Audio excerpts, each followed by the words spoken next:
Party people in the place to be, live from 58 Dream Street. We're James with Games. Happy Saturday, folks. David, welcome. Glad to have you here. Glad to have anyone else here who hasn't said hi yet. Glad to have anyone who's watching this on YouTube here asynchronously. Here we are. It's time to carry on with the Space Quest series. And now that I've said those words out loud, I realized I haven't opened the manual.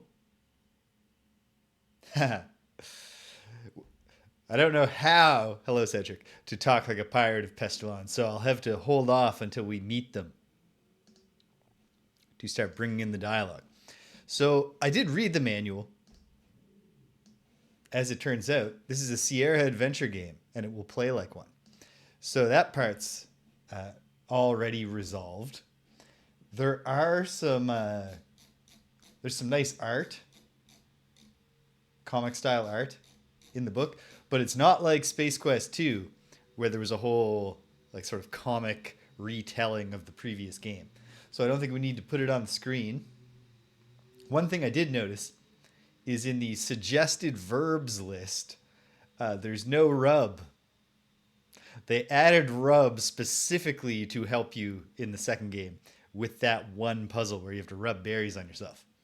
Roger is perhaps not going to need to rub anything on himself or anyone else or anything else in this game. The odd verbs, I'll report to you. There aren't that many odd ones, but there's play. I probably would have stumbled on that one if we get to some sort of game. And there's take off, which, I mean, we've taken off in both other Space Quest games, but I'm not sure if it actually involved the verb phrase take off. So good to know, I suppose. And yeah, I'm excited. I hope you are too. Where we are right now is in Space Quest 3. The story so far, such as it is that Space Janitor of the Xenon people, of planet Xenon, the Xenonians, I don't know, Roger Wilco, was taking a nap one day on the research vessel he was the janitor for, an unauthorized nap. He was stealing time.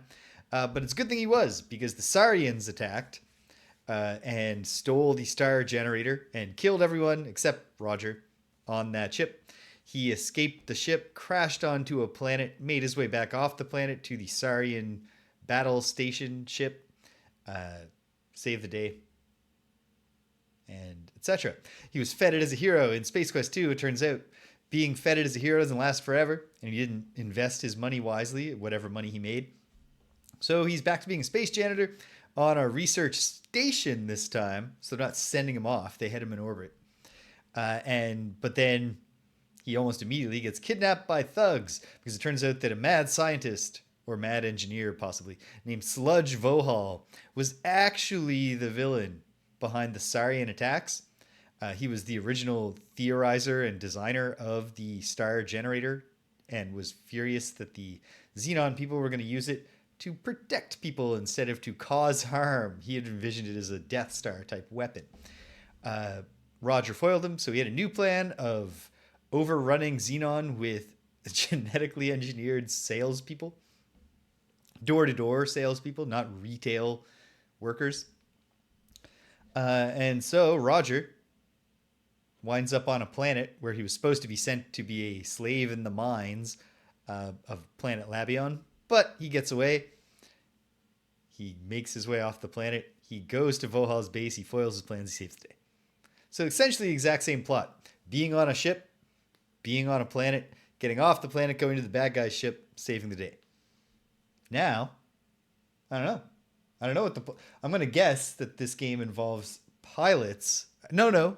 Well, yes, probably actually. But pirates from a planet called Pestulon.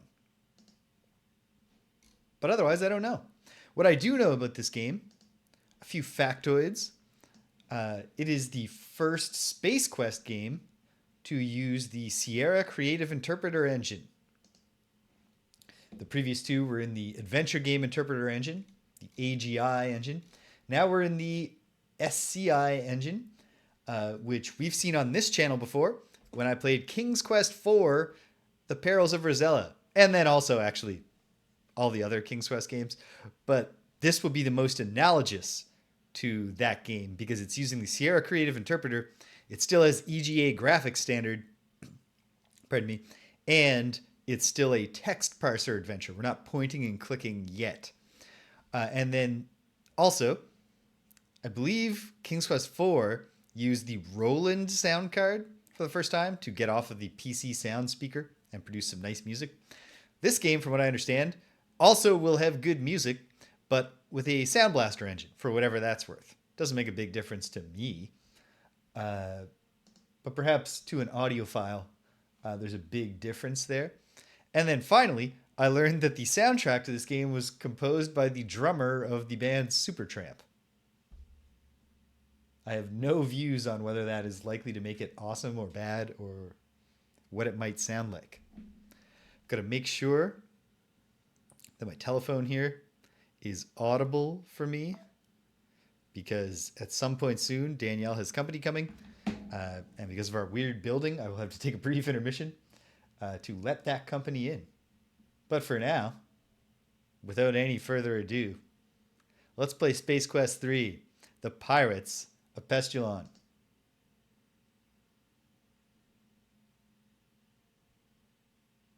I'm excited for this because I've enjoyed the first two Space Quest games. I don't love that first. Ooh, gotta turn this down a bit in my own ears. Hail, British! I didn't give you much to work with in the episode title today. Okay. Okay, there we go. Yeah, I'm gonna need to read more into this. Alright. I wasn't sure about that gong sound, but now I'm all in. Bob Siebenberg. This is great, actually. It has been an indeterminate amount of time since Roger Wilco rocketed away from Vohal's burning space fortress. Time stands still for our hero in suspended animation. The escape pod was running out of air, so he's in suspense pod. Its engines long spent, the small escape pod drifts aimlessly through unfamiliar star fields. Its course altered many times by small asteroids and space debris. Inside, Roger lies undisturbed in his sleep chamber. But not for long.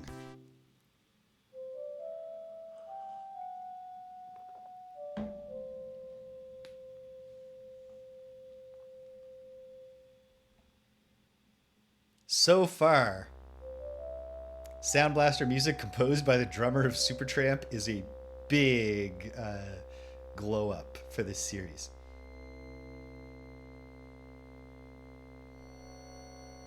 And actually just the Sound Blaster sound generally. Except for that gong at the beginning.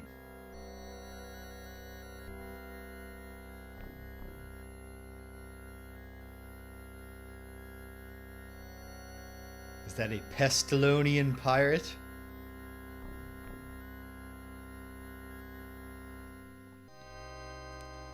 It looks like poor Roger isn't even going to get a period of being feted as a hero before he's forced to actually once again be a hero. I think this is the third SCI engine game.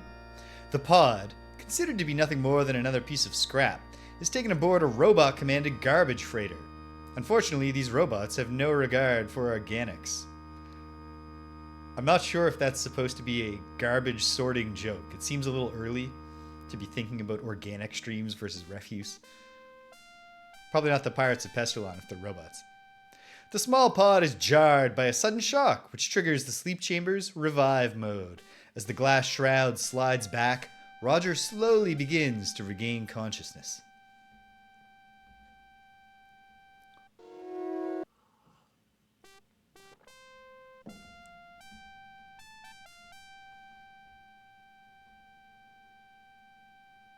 Where am I? Ooh. Probably not going to get a lot of voice acting, but that's more than none.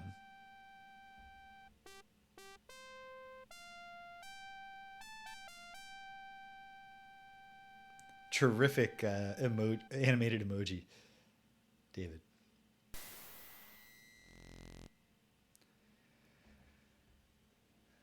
Tell you this. 738 points on the board.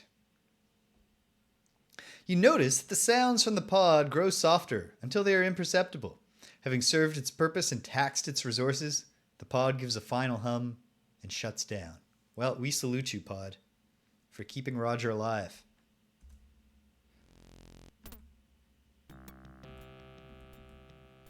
Ooh. Just like an actual sound, like just background music. So, I always like to have a setting out save. Even though there's an autosave, so it's probably not important or necessary. I'm going to say this. During my almost decade-long career as a hospital janitor, being a hospital janitor, you can get exposed to some disgusting,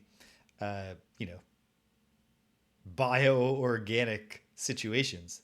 And yet, the most disgusting day in my entire career as a hospital janitor was they had been, for no reason I understand, tossing bags of recyclables that they thought were too intermixed with refuse and organics into just a big room. And then they had filled up the room in the garbage wing. I don't know what the room was for, except for Anyway, so I got assigned to work with one of my coworkers to spend a day just going through each bag of recyclables and sorting it out. Far more disgusting than any, anything I ever had to clean up that came out of a human body, I'll say. So I feel for Roger in this room that he is currently in.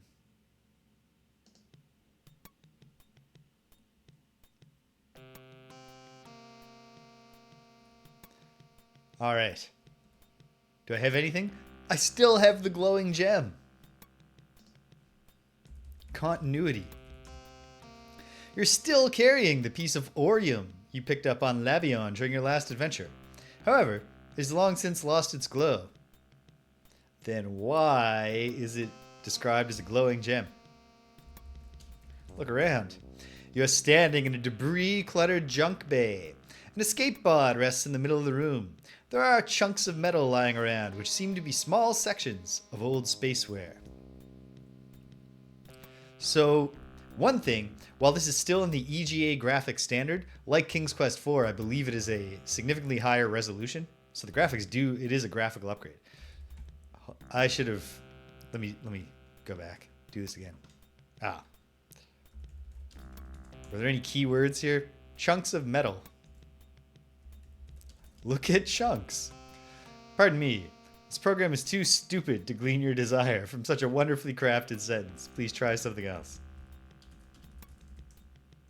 The steep piles of scrap metal are chock full of jagged edges and barbed protrusions. Look at the pod. Look at escape pod? No. Ooh, shadow. The door was automatically sealed when the pod shut down shortly after your exit. It has served its purpose and will be of no further use. Look at the ground. The floor is composed of a mosaic of overlapping welded steel plates. The menage of used metal plates appear to have been cut from a variety of sources. There's a small round object lying nearby. There's what I was looking for. A closer look at the object on the floor reveals that it is a warp motivator. It looks a bit more high-tech than the other junk strewn about this locale. Sturdily constructed, its only protrusion is a modular plug near its base. Can I take the plug? You can't. It's permanently attached. Can I take the whole object? While relatively small, it seems to be quite dense. I think we're looking at a potential hernia if any attempts are made to manually relocate it. Okay. Well, mental note. There's a warp modulator. Ooh, nice, I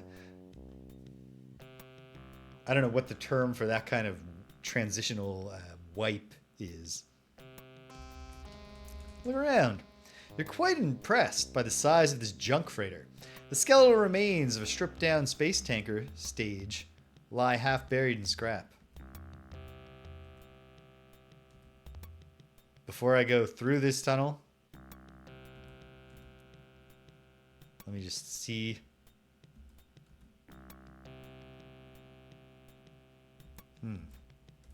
Look at the garbage. It's just garbage. I like the foreground scary robot in the lower right of the screen. Ooh, shadows. They were really going for it. They wanted to hit the ground running with compelling audiovisual experiences. Someone, or something, has done a real job on this tanker. Was this the result of some space battle? Or perhaps you're not the only one roaming around in here. Look at walls. The walls are made of metal. Missing panels reveal old frayed wires. Look at the wires. Oh. Except for the one on the left, most of the wires here look dangerously worn. You don't say. Ah, the time has come. I must go let company in. Hang tight, gang. I'll be right back with you and we'll really get this adventure going.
And we're back in action. Okay. Well, except for the one on the left. These wires look dangerously worn. Well, I'm going to just go ahead and before I grab at this wire, take left wire. There are no decent wires within reach. You take the only decent piece of wire available. 5 points. So perhaps part of how we're getting 738 points on the board isn't just a massive adventure, but an excessively generous awarding of points for picking up a free lying item that I didn't have to figure anything out for. Okay. My adventure gamer instincts are well tuned by now. Spotting obscure little things. Let's look at the wires that I have. Okay. It's a piece of SQ approved electrical wire. People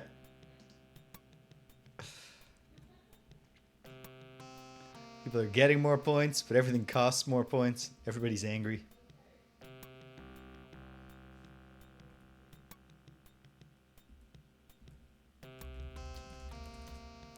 The gutted carcass of the tanker opens up to reveal even more junk. A metal head rests nearby. Oh, is it referring to this gigantic like Transformer or Voltron head? Also, what's this pyramid? Look at pyramid? Pardon me. No, okay. Look at the ground. The floor is composed, etc.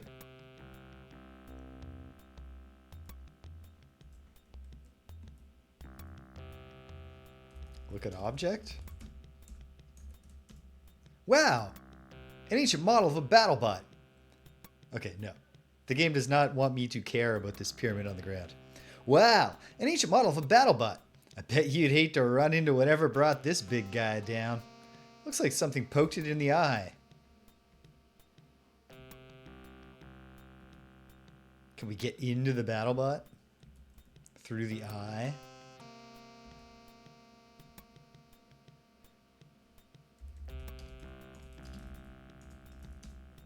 There are two eyes on the BattleBot head. One of them has been broken. Climb in eye?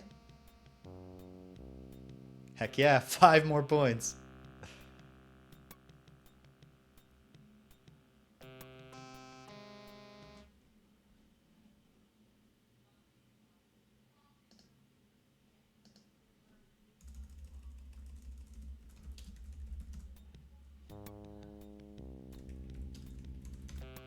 You find yourself at the bottom of another trash pit. An interesting array of alien artifacts is strewn from one end to the other. A large ship is in the middle, and a small one is off to one side.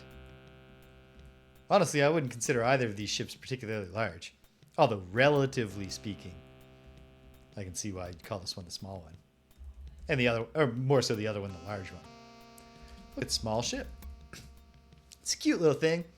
Never seen anything like it in these parts, but then, where are these parts?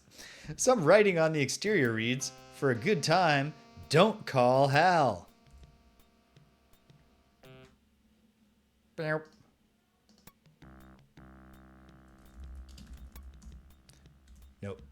Thought there might be a joke involved. Enter small ship. Can't do that from down here. I think I'm accidentally referring to a different ship.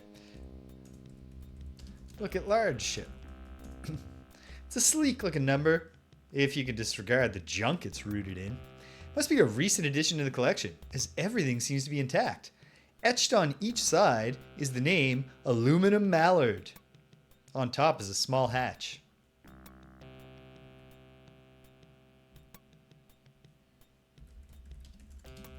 Can I climb on the ship?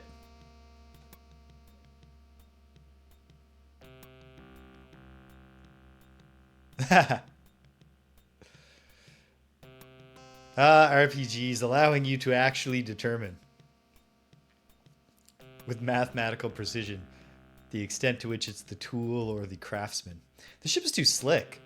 You seem to remember an ectomorphic programmer friend telling you about ships with non-stick coatings for greater debris collision tolerance.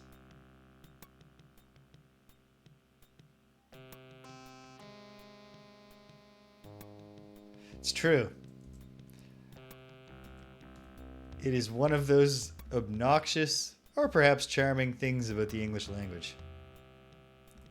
Okay, can I enter the hatch somehow anyway? Probably not.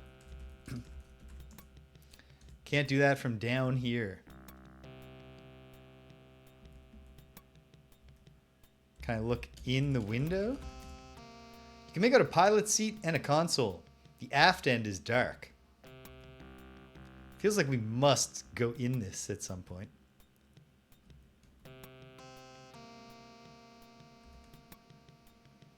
I like the giant Lego piece. Enter hatch. Can't do that from down here. So I have to be on the ship, but I can't get on the ship because it's too slippery. Look at Lego. They look like remnants of an orbital space station, or perhaps some type of toys for an oversized child. That's commenting on these, which do look like a familiar toy that I can't name, but don't look like Lego.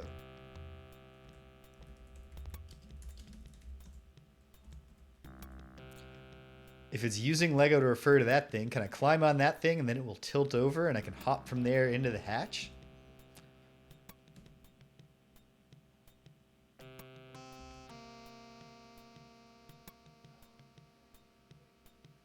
Converted succubus. So she has a high dex. The bow adds dex to damage.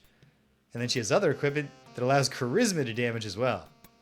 And yes, indeed. It seems like a succubus should indeed be a very charismatic. You're unable to scale anything here. Okay.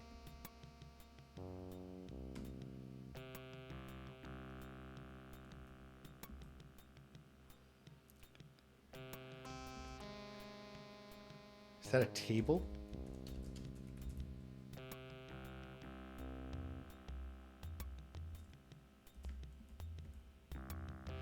Well, we can't scan it. Well, scan it ocularly, but I don't think Roger is.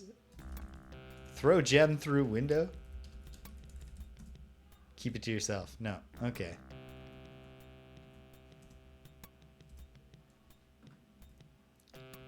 Okay. I guess for the moment, I'll go back up and see if there were other routes. That would be great. If only...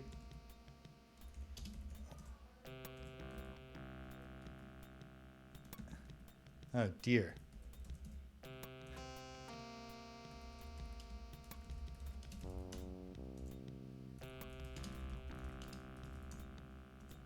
Okay. Is there no going back, or am I just missing something obvious here?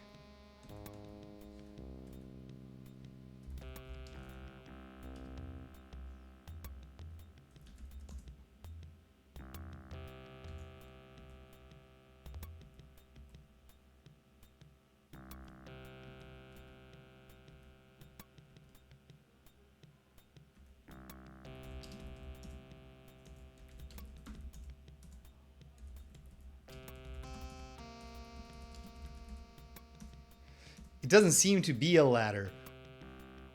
But I get down here. If I say get, it wants me to be getting something. Hold on, let me look at the suggested verb list. Look, climb, hit, punch, open, stand, take off, drop, get, pick up, push, close, give, examine, read, play, pull, jump, put on, use, talk, kick, move, sit, take. Funny if this is how I get my first soft lock. I guess I actually did have a mild soft lock that I pretty much immediately anticipated in Space Quest 2. But hold on, let's try jump out.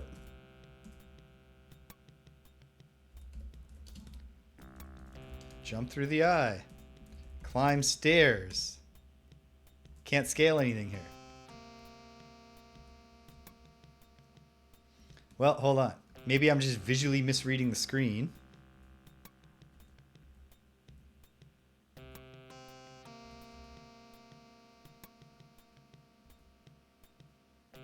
And there's actually just another place I can go. Or alternately, maybe there's something I'm supposed to be doing.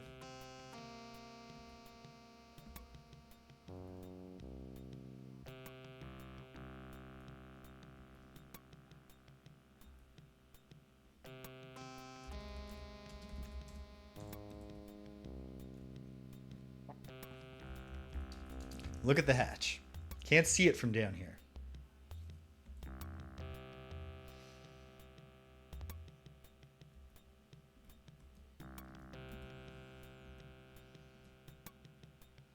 I don't see how the gem or the wire could help me deal with something being sticky. If I look at the small ship from behind, do I see something I didn't see before? Nope.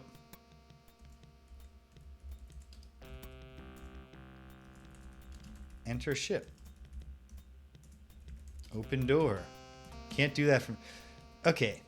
Getting on the ship is clearly, despite it being slippery.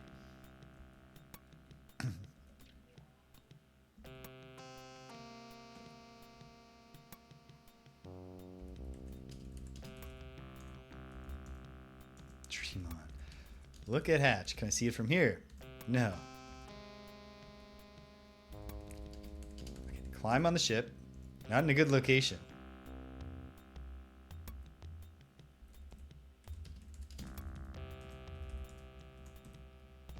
That's a different... That's a much less detailed error message. Wait, can I look in the window of this ship? The blackness of the pod's interior is broken only by a small quantity of light pouring through a tiny meteoroid hole. Look at hole. Go in hole. Examine hole. Unsuitable location. Is that because it's on this side? The hole in the pod is so small, you're unable to discern any interior features. Reach in the hole. I don't think there's much of you that could fit into that. Okay. I don't know why this would be anything. No. Can I reach in the hole with the wires? No. Okay. There's a tiny little hole in the pod.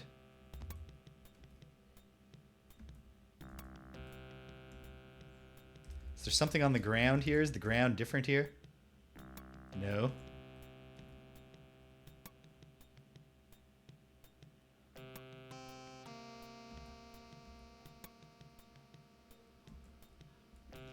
Wait, can I just push this thing and tip it over? It doesn't look like the kind of thing that's just going to tip over from Roger pushing it. No. I can't climb the Lego.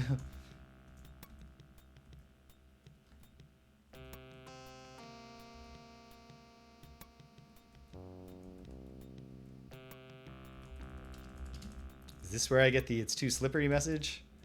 No.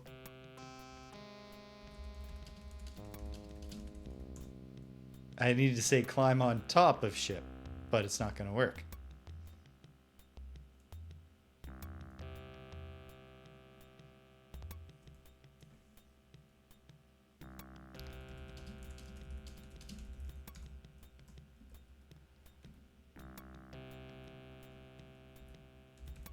Climb on the wing? Look at the wing. No. Okay. Look at the large ship again.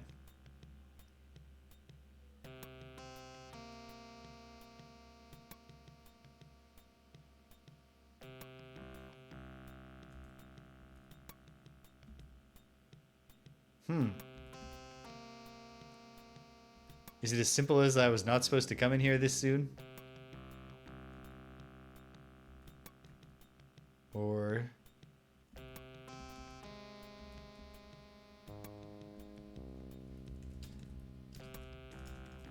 wipe off the ship. No. Come on, Roger, you're a janitor. Scour off the non-stick coating.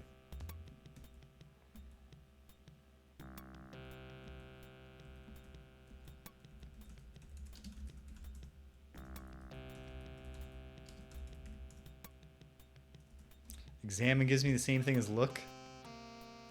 I guess I might as well, even if it's not the answer. I gotta go all the way back. Back to when I had no points at all.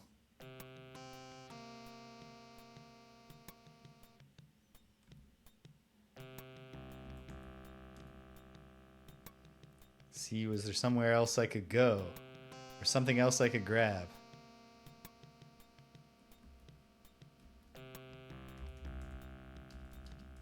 Look at the tanker. No.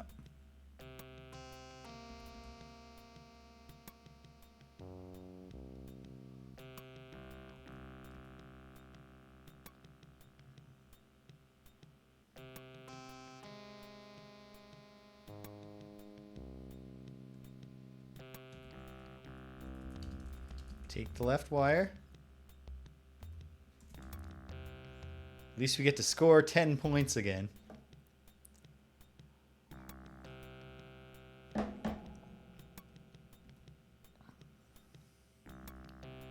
Doesn't look like there's anything else. I'm probably just being dumb. But I don't know.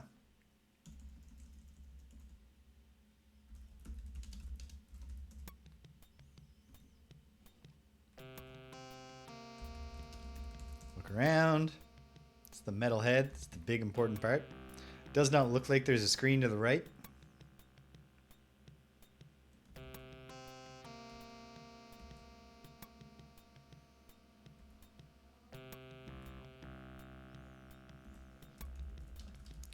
Look at the trash.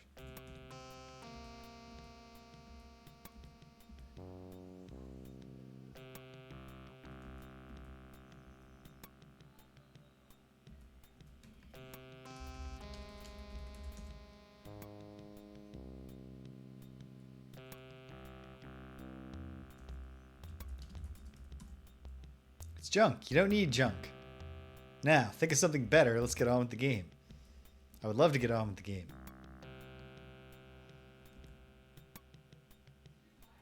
I don't feel like I'm solely to blame. Okay, I don't know.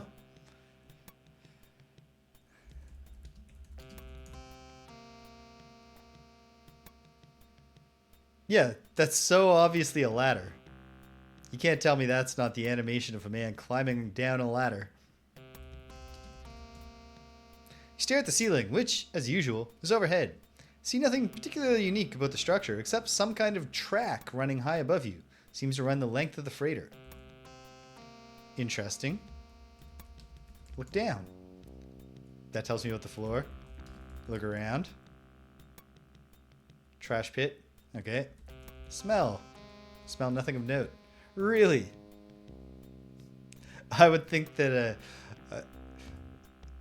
I would think there are a lot of notable smells going on. Wait. Look at the wires. No, now it wants to show me my wires. Look at the pod. Oh, look at small ship.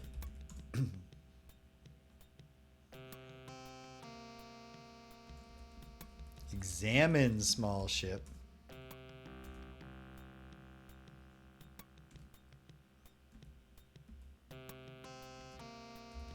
Look in window.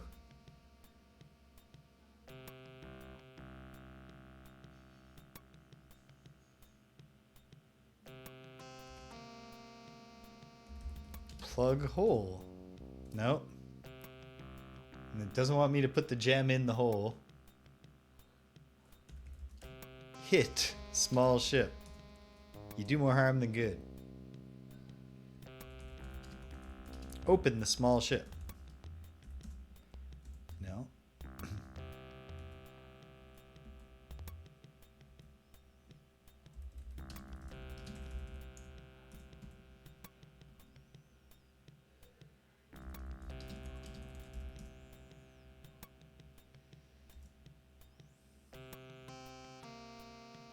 Kick the window. You shouldn't be able to kick through the windshield of a spacefaring vessel. Yeah.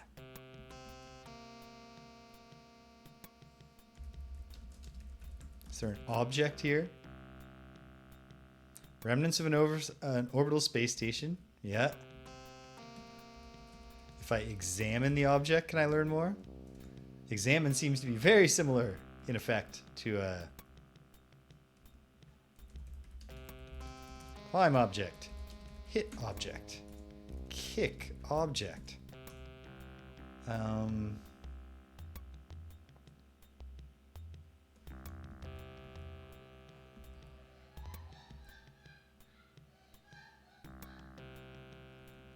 If the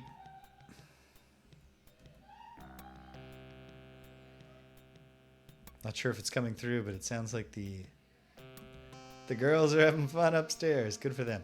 Okay. Slide on the ship from here.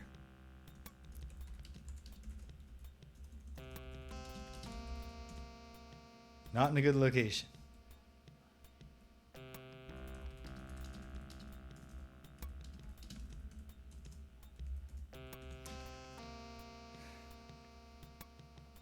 I feel both a strong aversion to asking for a hint this early in the game, but an accompanying strong aversion to just being stuck this early in the game.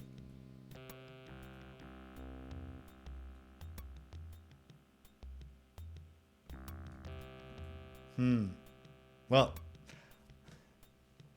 I'll suffer a little bit longer.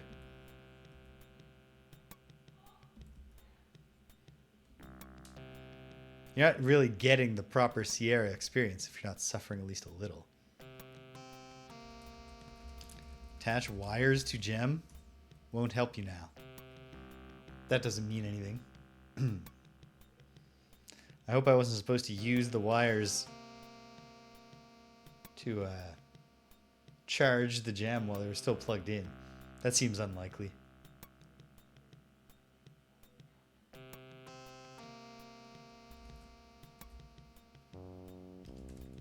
Read the engraving. No. Read the large ship. It says aluminum mallard, but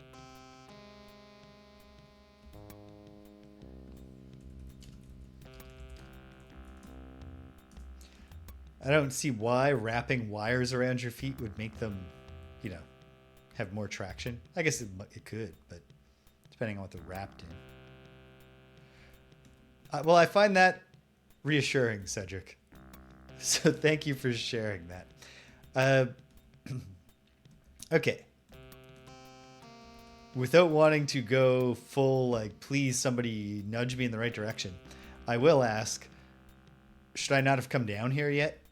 Like, is the answer that I seek earlier in the game?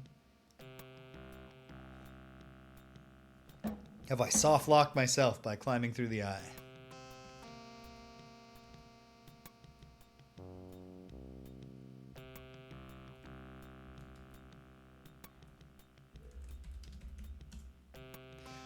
Well, I'm not soft locked.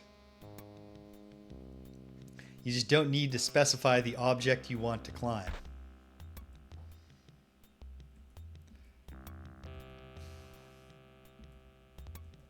Let's test the possibility.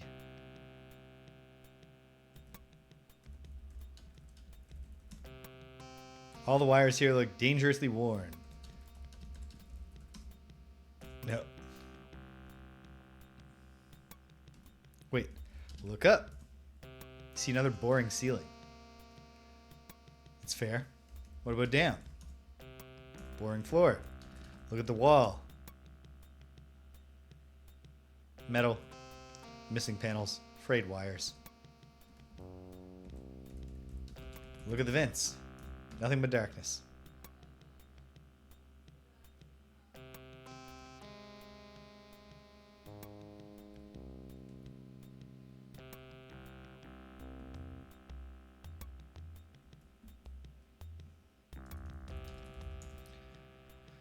Look down, look up. There's a track high above me. Presumably at some point, either a device will be on that track or I'll be traveling via that track.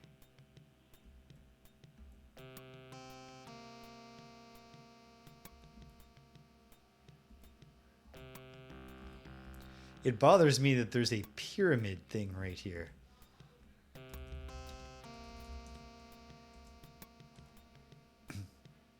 Of no apparent significance. All right, go back. There's only so many screens.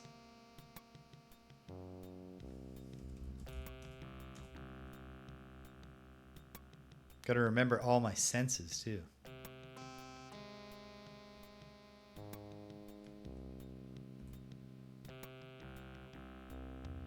Where are you, Roger?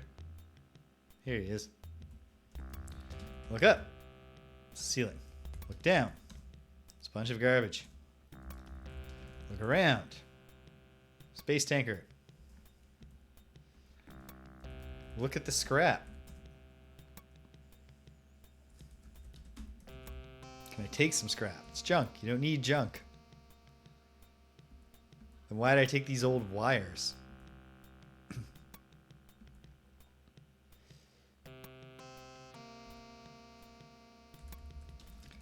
Look at this object. Okay.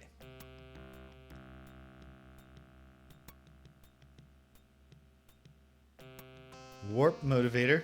Look at the plug. The 8-pronged plug protrudes only slightly from the motivator's exterior. Okay. Take off the plug. You can't. It's permanently attached. Attach wires to plug. That won't help you. Put gem on plug. Forget it.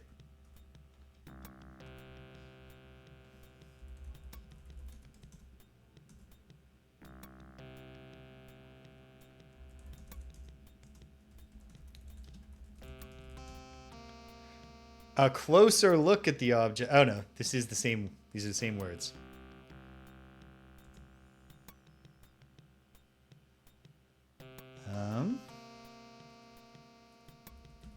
And then if I examine the plug, 8-pronged plug, protrudes only slightly. Push the plug. You can't. It's just permanently attached.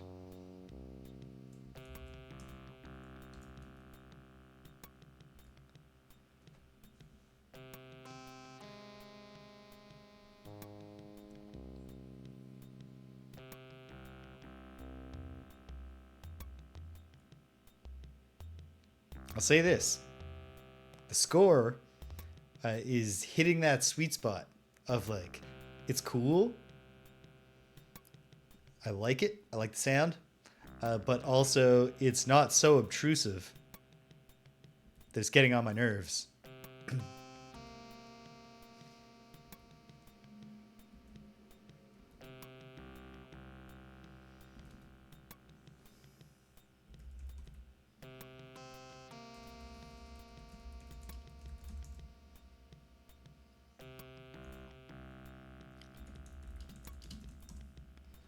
Back in the eye.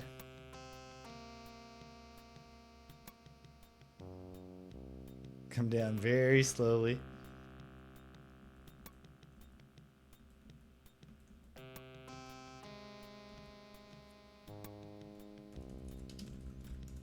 Can't do that from down here. Of course I can't.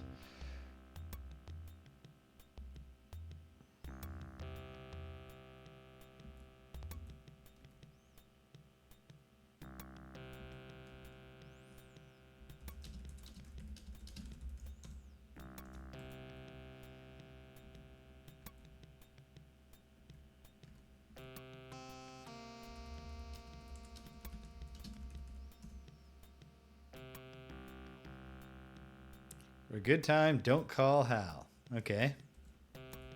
Examine the writing more closely. Nope.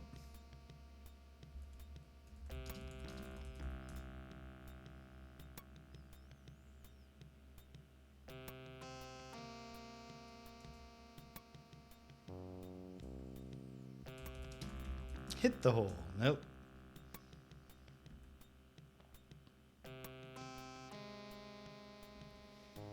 Okay, fine. If anyone is willing to offer me as oblique a hint as you can, just something to focus the mind a little, I would be grateful.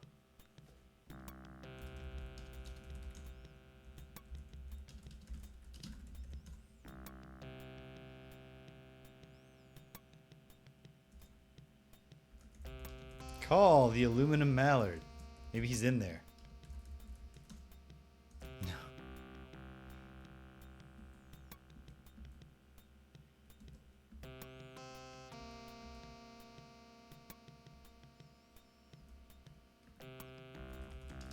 Smash the window. You can't do that, nor would it be helpful. It would definitely be helpful if we could. There's a screen I haven't found. Okay.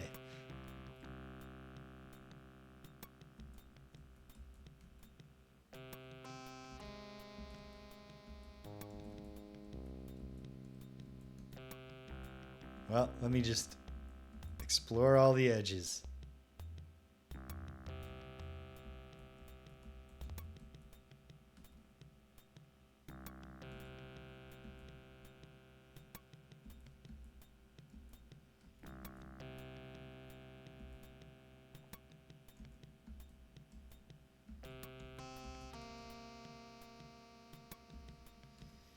In other space-related games where you go on quests news, in advance, my plan is for the next game, we're not going to do the whole Space Quest series in a row. When we finish the Pirates of Pestulon, or perhaps I need an intermission in the middle, a few episodes from now when I solve this puzzle. It's not even a puzzle. I'm going to do Star Control 3 in anticipation of the upcoming release of Free Stars, the spiritual sequel to Star Control 2, as opposed to the literal sequel. Very excited for that game, but I might as well have in my mind knowledge of what Star Control 3 was like. So I purchased that today from GOG for a cool $5 Canadian. Oh, whoops. Oh no. It's my coffee warmer, my mug warmer. Oh, there it goes. Now it's on.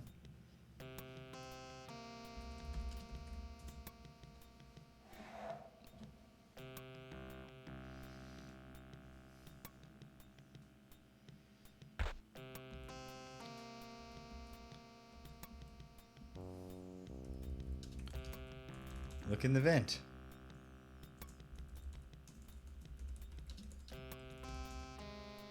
Your intellectual profile. Ooh, incorrect form of your. Your intellectual profile may be slim, but you're still too thick to enter that. Yes, our boy Roger's been blessed with the thickness. You would think that he might have, atrophied a little in... Oh gosh, you stepped off a metallic escarpment and tumbled into the darkness. Twisted, jagged remnants of old vehicles reach out to slow your dark descent, cutting short your life in the process. Oh my, that's a deceleration trauma. Wouldn't be so bad, except for the sudden stop at the end. Next time, don't get so close to the edge. Yeesh. Okay. I kind of see how an edge is communicated there.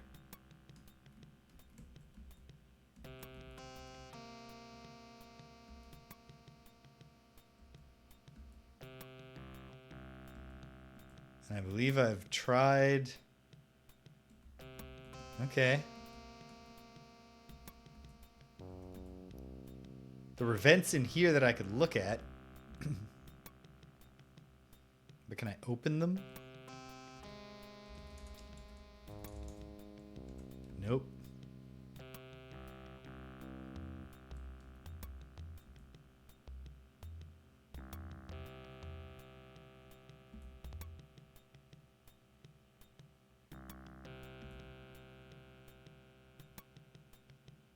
Roger?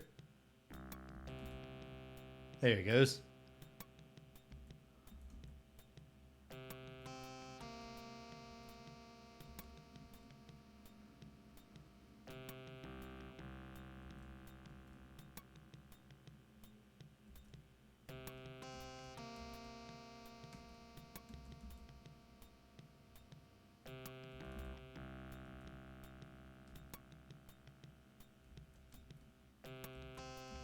Interesting.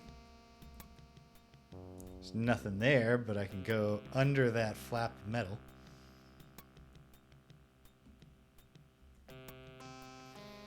I think I tried this, but...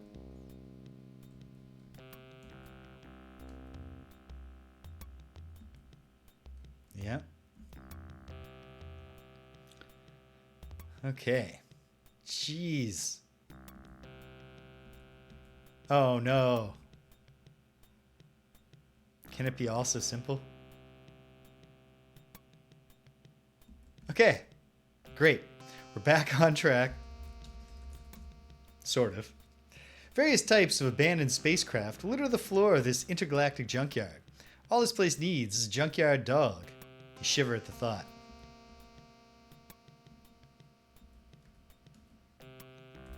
Look at that rocket. Ship is another fine but worthless Acme product. Let's all take a moment to curse David Zaslav.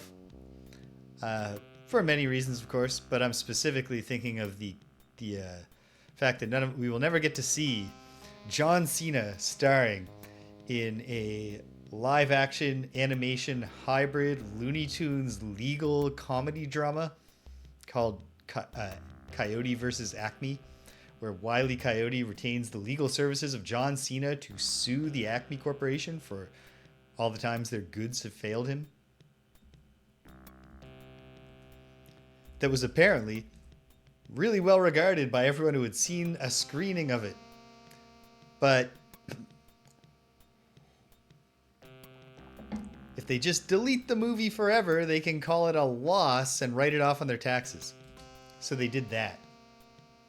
What a hateful thing to do. What a terrible man. Look at this TIE fighter. Do me a favor and try rephrasing that thought. I know that's just a generic message. I wish there was a more specific, like, please rephrase that in a way that doesn't get us sued.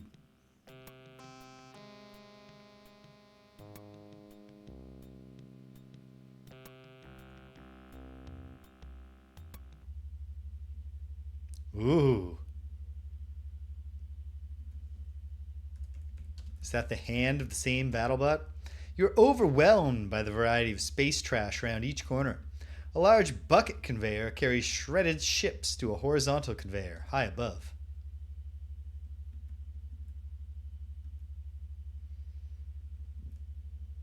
Well, look up. You stare at the ceiling winch as usual, etc. It's the same thing. Look at the arm.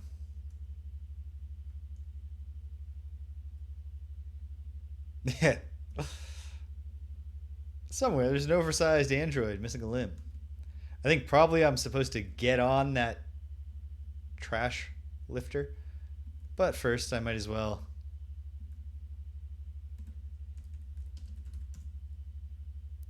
Certainly if, they let us see good movies and focused on getting rid of bad movies, that would be preferable. But ultimately I think even just without even thinking of consumers or of the audience,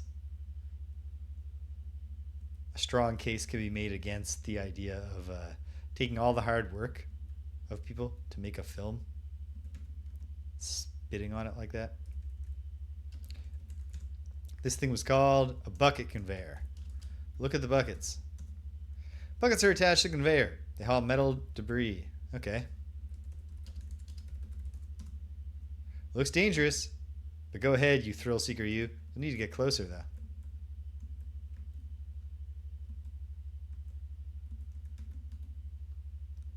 All right, next time one comes, I'll try it.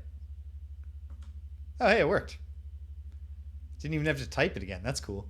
Hopefully this doesn't result in Roger just being killed. It gave me points, so that would be odd. Another 5-point feat.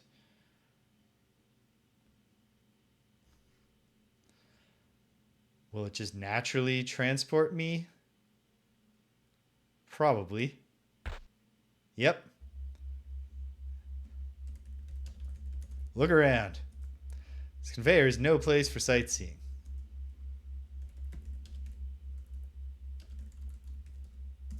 Jump off. Try another word. Apparently conveyor isn't in the Andromedan dictionary. You can't from this position. Stand. I'm sorry, Roger.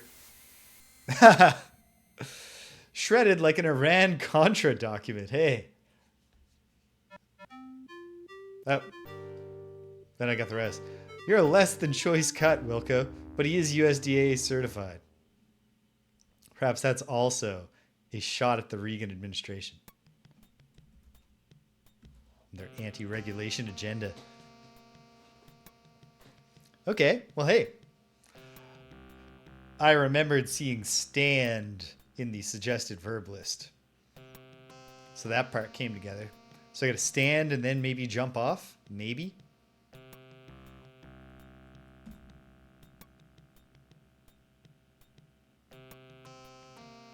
Game seems to cancel movement, I think. Yeah, cancels movement on screen flips. Not a problem when you can see Roger immediately after the screen flips, but a little bit irritating otherwise.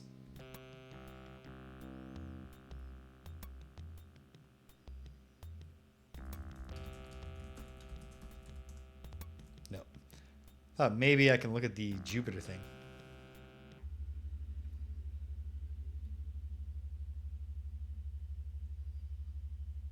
Okay, this might take a few tries, so let's update the save.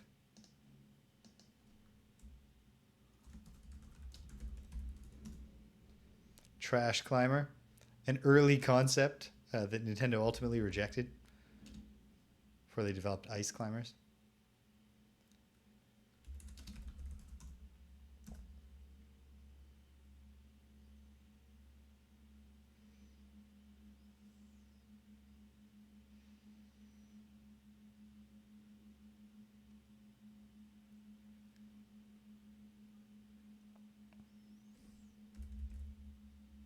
Oh, no doing anything during this part. So I probably just gotta wait till I get dumped. Oh, wait for the screen flip. Jump off.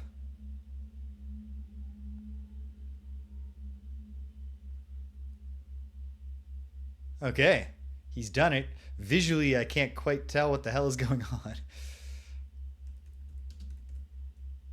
I guess the bright blue line is a pipe that is not connected to the blue platform with the gray wires, but I'm not 100% sure.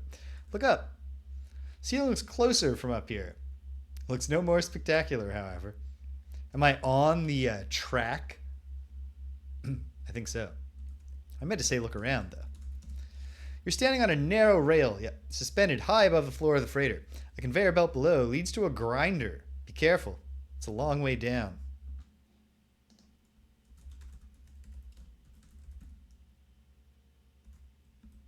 Well, let's see what we can do here.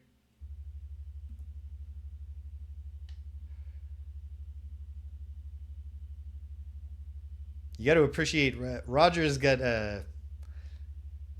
he's had some experience as a hero now, so he's developed a little bit of Rosella's jaunty confidence. He could at any moment slip and fall to his death.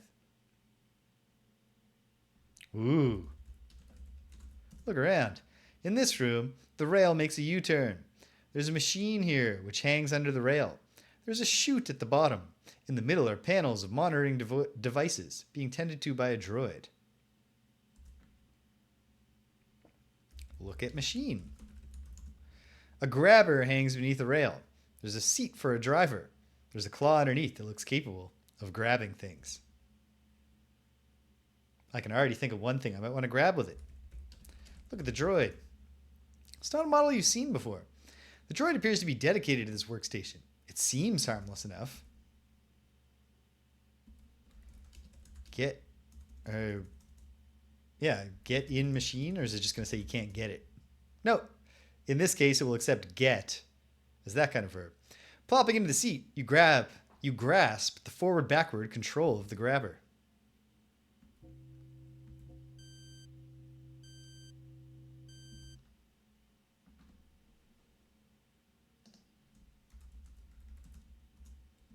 Roger the grabber. Hey, I'm at 20 points. And we know at least where to get 5 more points.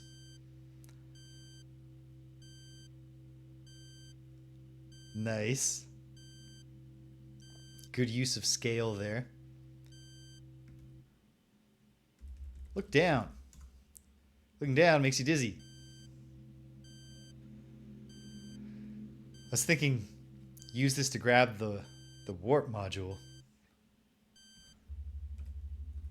Hold on. Use the grabber. Forget it. Look at controls. There is a claw button. I think probably this screen? I don't know. Press button. See how far the claw goes down.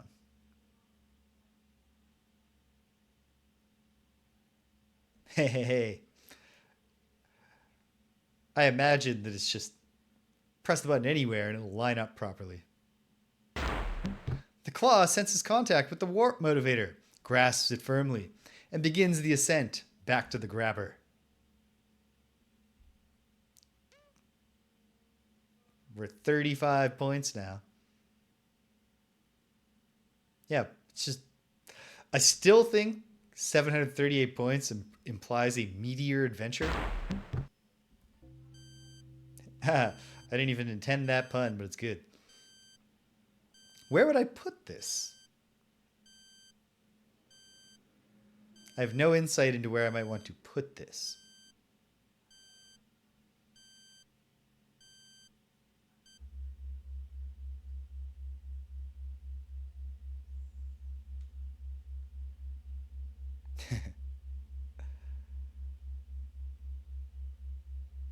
Always be grateful for happy accidents.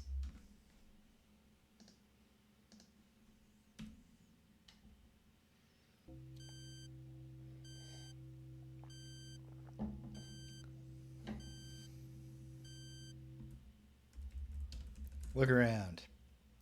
You're riding below a narrow rail, etc. At the far end of the freighter.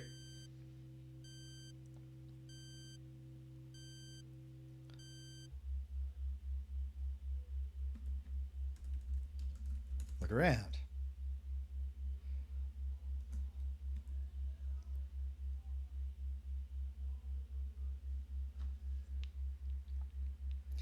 Well, I should probably just try pressing the claw button in different spots and seeing what happens. Now. Lowering it down.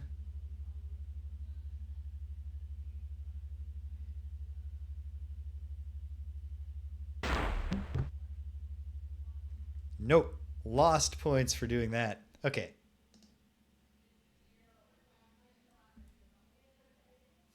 Let's just try it everywhere we can and see what happens. Due to serious pipelines directly below you. Aha, okay. That's helpful.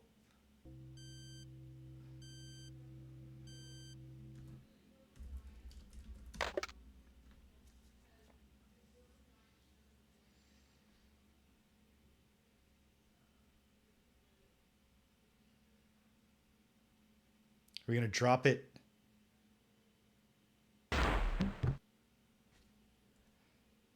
Nope, that did nothing that I can tell. Can't see any reason why I benefit from that. But what about the front here? Will it drop down through the eye, smash the window? Or is this where I already pressed claw before? Hold on. No, it's not. Oh. But is it any good to have it here? Is there any reason I care to have it here? Doesn't seem like it.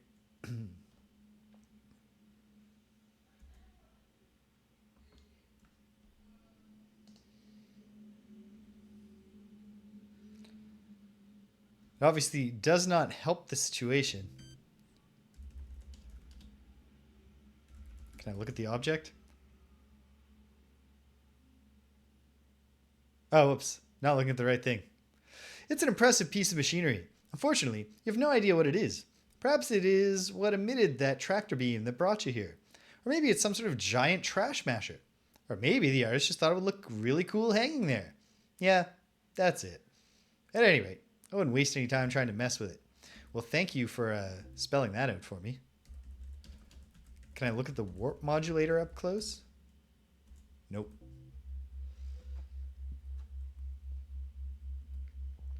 Oh.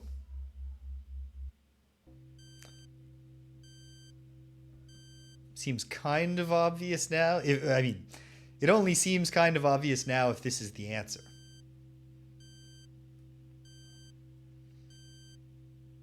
But maybe I don't have a scheme involving...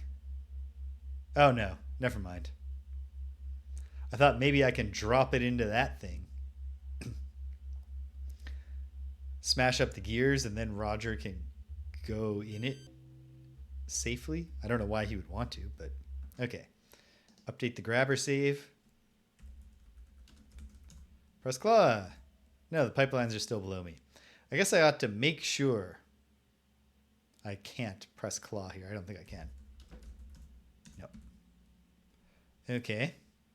Well, I'm running out of screens on which to press the button and hope that just pressing the button fixes my problem.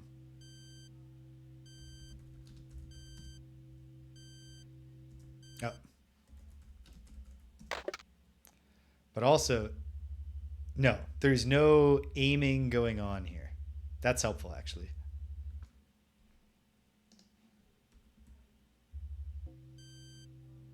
Am I sure of that?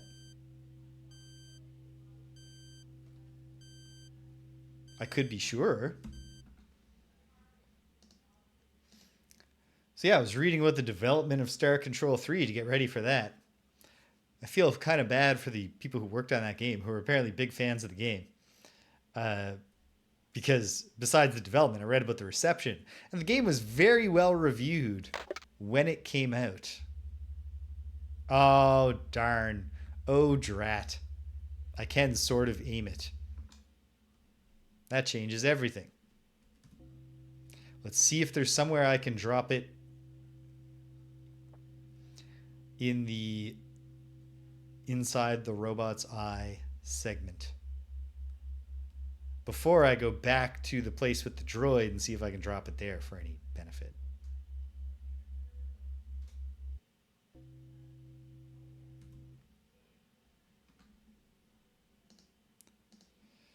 Game was well regarded when it came out, and some reviewers were even praising it for improving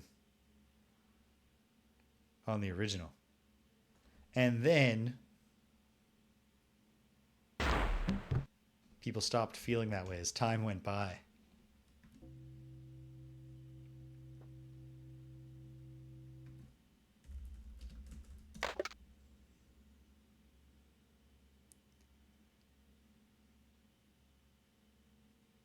Ta-da! Sensing adequate surface, the claw releases its cargo and begins the ascent to the grabber unit. The object thuds into place within the cavity of the ship. The fact that makes a lot of sense because obviously that's of all the ships, all the busted up ships we're seeing, that's the one that's specifically described as being in good shape. Touchdown. And a special futuristic touchdown that's worth 15 points without even the conversion for the extra point.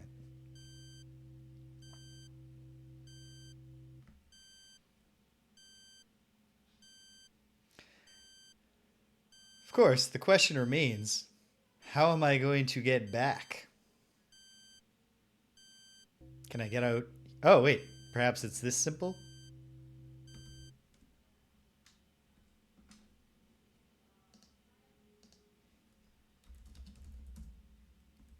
It is that simple, as long as you don't kill yourself. Wait, that's not a death. Fortunately, you come to a relatively soft landing in a pile of debris. Uh-oh. That's not promising. But hold on. Before we accept tumbling down there, let me just make sure there was nothing else I could do.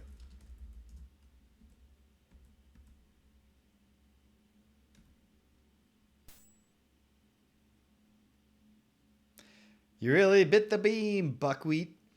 And there's that lack of regard for organics in action again. I guess they never heard of the warning shot concept around here. Anyway, you're dead. Oh my goodness. Hope you enjoy your new flow-through ventilation system. My goodness. Oh dear.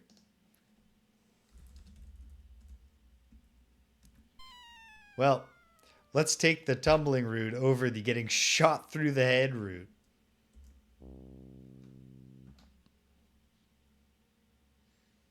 I don't think I need this one anymore.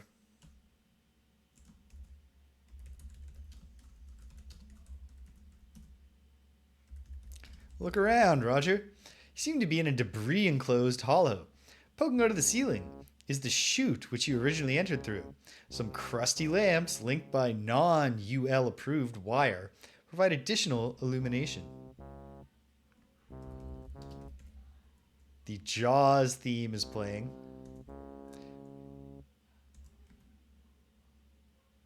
Okay. If I don't go into the lights, can I get to that ladder and get out of here without being eaten by the dogs?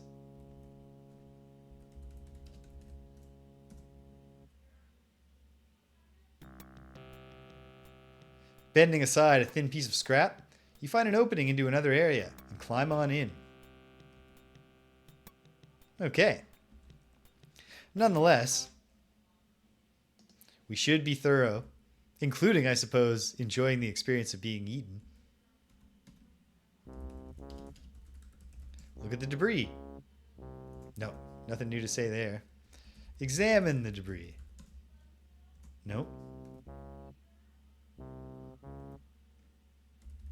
Look down. Nothing. Look at object. In one of the piles, you notice a severed wing and some empty cowlings of different shapes and sizes. The items were probably being readied for whatever destructive processing is done aboard this heap. Take cowlings? Stuff has no value to you. Is there like a brick there? Try another word. Where do I have to go to get eaten?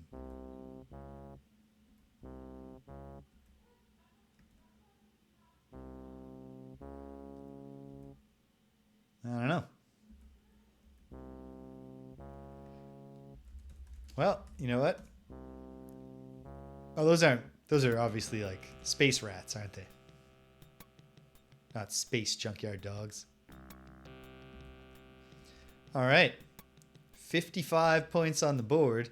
I'm not at all clear on why installing the warp module alone would help me here. But perhaps it powers up the ship and then the ship automatically detects my presence and opens its hatch or something? I might as well check.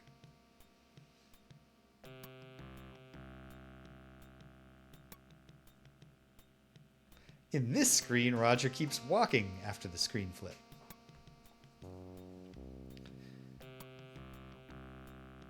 Disappointing thing already about Star Control 3 that I read is that they went with MIDI music instead of the cool sampler music of Star Control 2, specifically for the reason to make it easier to port the game to consoles, which they then never did.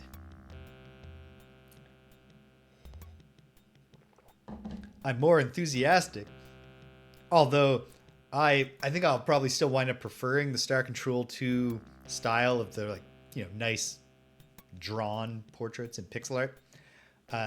I'm still excited for the live action animatronic aliens in Star Control 3.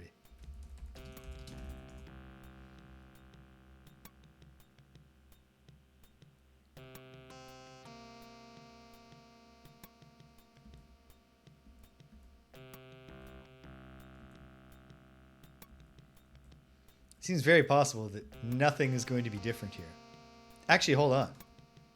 Why would I say that before looking in the window and seeing what's lit up in there now? Nope. Look at the console. The angle makes it impossible to see any detail. That's fair. What if I was at this angle? No.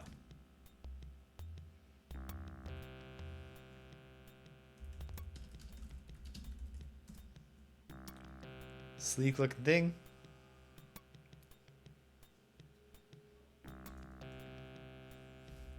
It's still going to be non-stick.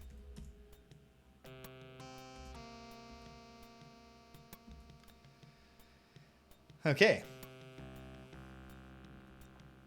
Some steps forward were involved here, but... Okay. I think I should go back here for a moment.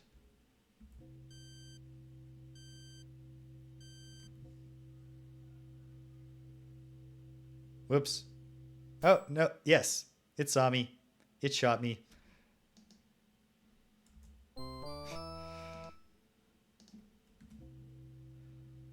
Let's just get out of here. Was there anything else I could do with the grabber? Like perhaps grab that pyramid on the ground. Ought to exhaust those possibilities before we advance. Right. Is there anything on this screen that looks like I could pick up? No.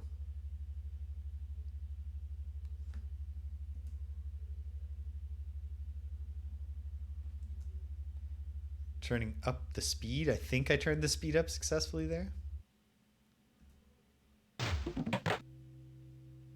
I think I turned it back down successfully. Let me check. Yeah, I think we're on normal speed. Okay. Well, I should try at least to grab things on the screens I've seen, see if there's anything else to do with the grabber. For example, can we grab the small... I don't think so. I don't think the thing was lining up.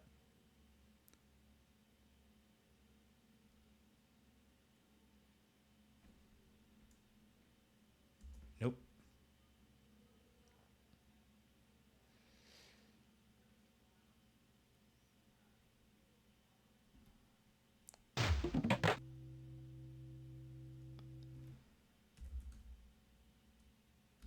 Can I grab the Lego thing? No. Let's go super speed for a moment.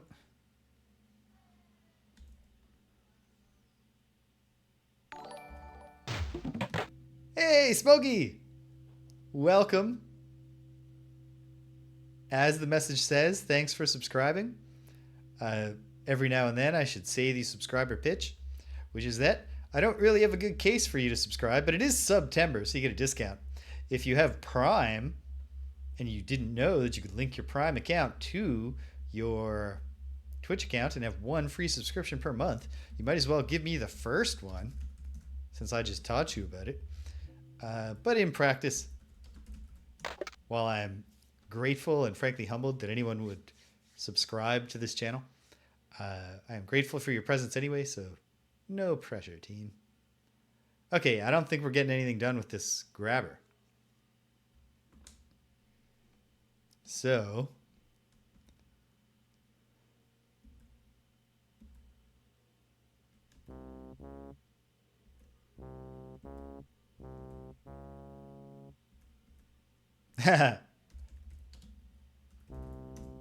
Look at the wire. Some brittle-looking wire runs from lamp to lamp, disappears into a hole to the left. Look in the hole. You can't from here. Ah, you peer into the small opening and notice a tiny reactor which seems to be providing power for the lights. Look at the reactor. You don't have one of those. But there's one there. Disconnect wire? Unplug wire? Try another word. Nope. Take wire? Won't help you. Take reactor. You unhook the reactor from the cheap wires and take it with you.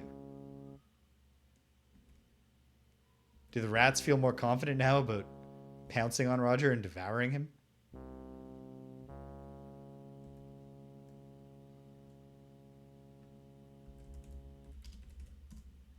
Not confident enough.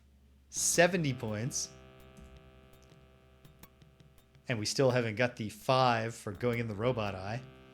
Okay. With the reactor... Oh, I got news for you, Humble Magnificent. The best viewers are actually already Humble Magnificents.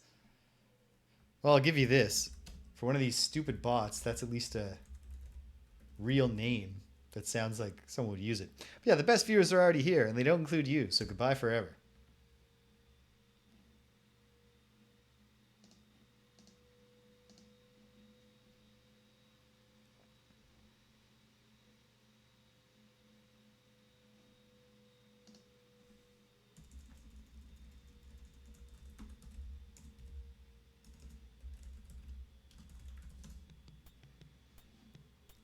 Not that I'm sure that Roger is not a reactionary in his politics, but he does have the reactor. Look at the reactor. It's an auxiliary reactor. Attach wires to reactor? Won't help you. Put wires on reactor? No.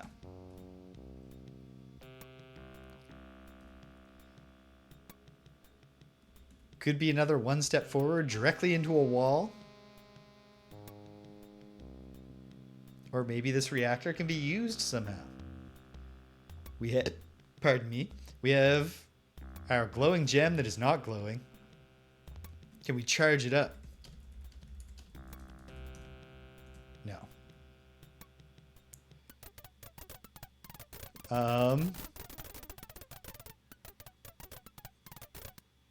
I've been robbed. Seem to have been mugged by some type of large rat. As you pick loose fur from your teeth, you notice a less bulky feeling. What did he take? The wires and the reactor. And a bunch of my points. Nonetheless, that feels like a forward movement. I'm going to keep the... Now, Roger's become a reactionary now that he's been mugged.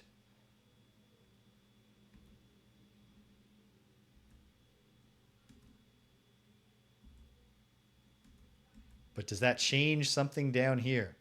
One characteristic of King's Quest IV was that there were a lot of places where things had to happen, but they just aren't going to happen. Until some later point.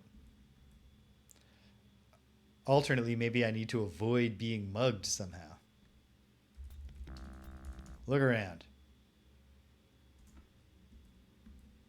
Okay.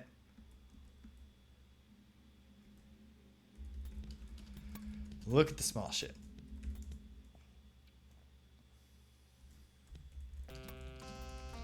Look in the window. Blackness. Examine the hole. All right, the hole is in the back.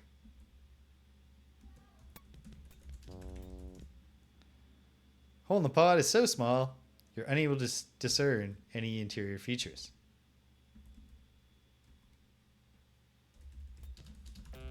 Look at the ship. Very nice. If I look in the window, do I see the rats inside?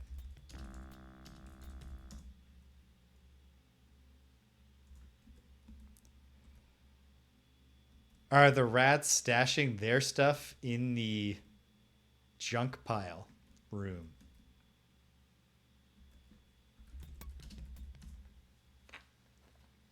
Alternately, the answer might be that I need to figure out a way to avoid being mugged. But for now, I'm going to turn the speed up a little so we can get there faster. I don't find normal speed as unbearable in the SCI first generation games than I do in the AGI games.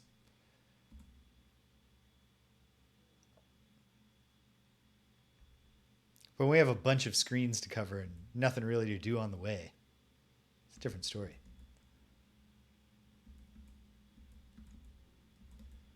Can I just climb down? Please. Please don't make me... It wouldn't even be possible for me to go back. Not from here. It worked.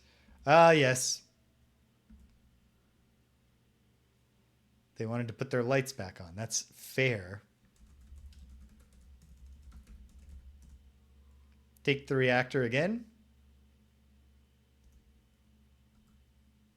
But I don't have the wires now. Now I do. But am I just going to get mugged again?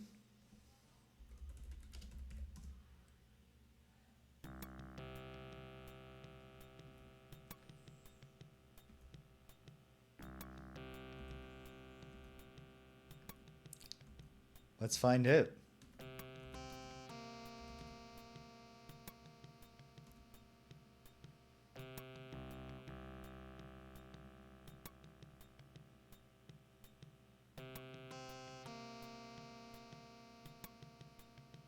No.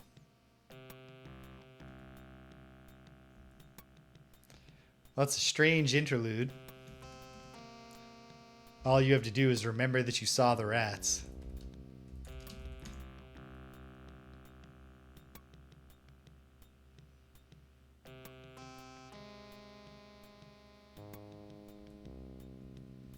But now what?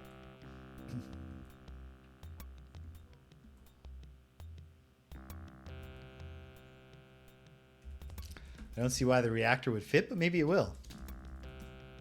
Forget it. Look in the hole. It's so small you can't discern any features. Put the wire in hole. Put the gem in the hole. Charge gem with reactor. Nope.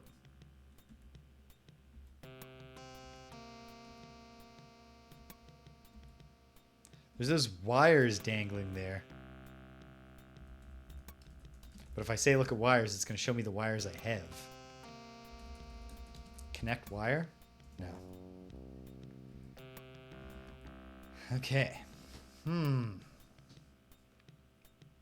The long-term goal of making this vessel spaceworthy seems clear enough.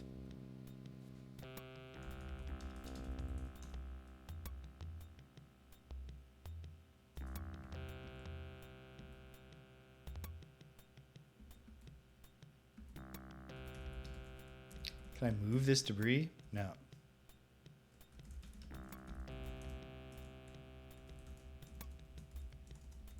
Can I clear the junk? No. Okay. Quick reminder of what my different things are. My verbs.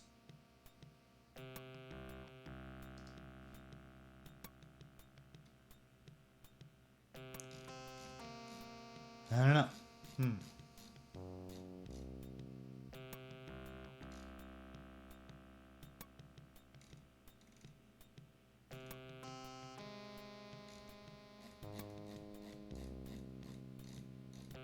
Nothing.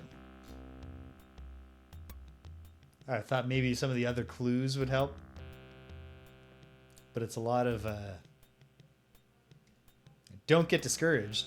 That's helpful. I will try not to get discouraged here. If I examine the reactor, do I get a different... No.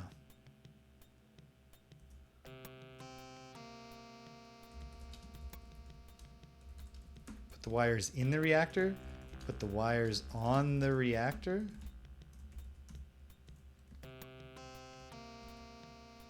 Feels like getting light. Getting a light source should be part of the solution here.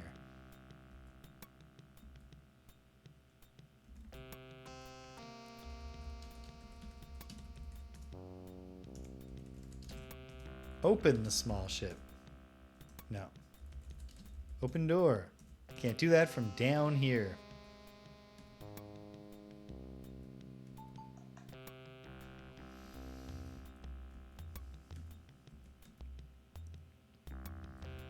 Very open to any suggestions from non... Like, I don't need a clue from someone who knows yet. But if you're watching this and you don't know, but you have a thought, I'd be happy to hear it.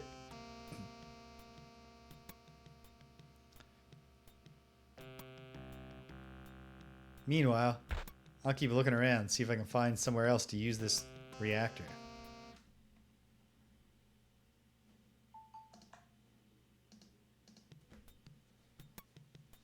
Getting some probably not important notifications.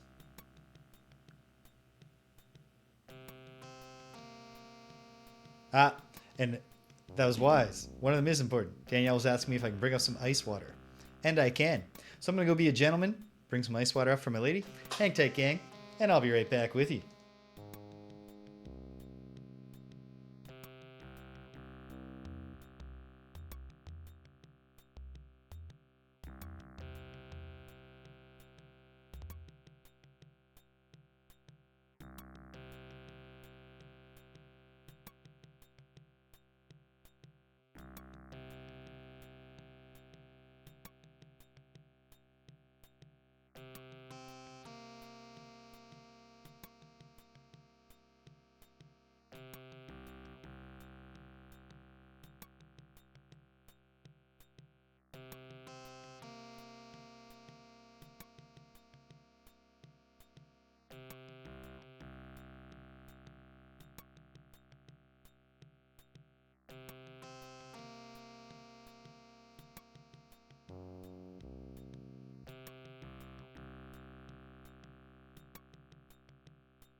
Yeah, we're back.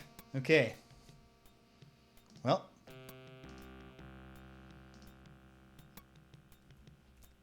Let's go around and look and see if I missed anything. Turn the speed up a little.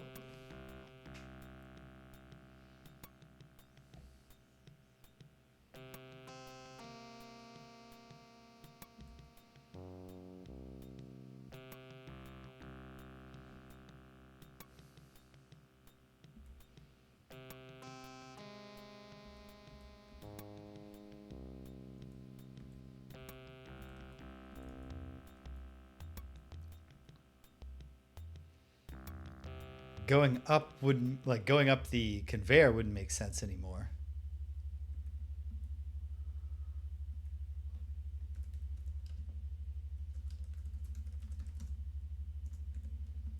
Is there something else I missed in the, like, rat junk room? I don't think so.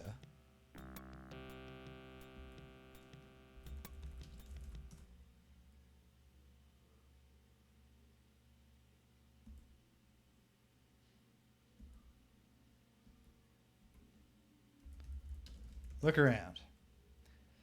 Seem to be in a debris enclosed hollow. Poking out of the ceiling is the chute which you originally entered through. Some crusty lamps linked by, yeah, etc. Can I take the lamps?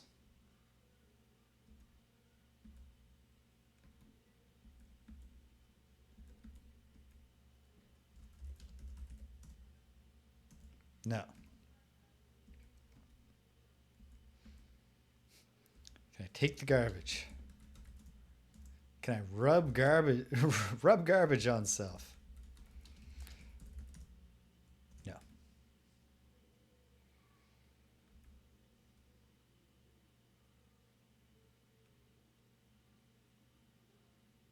Can I take the ladder, trapping myself forever?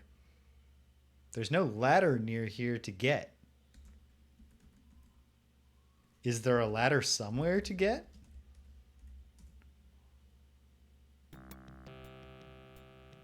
A ladder would certainly help me climb onto the ship, maybe.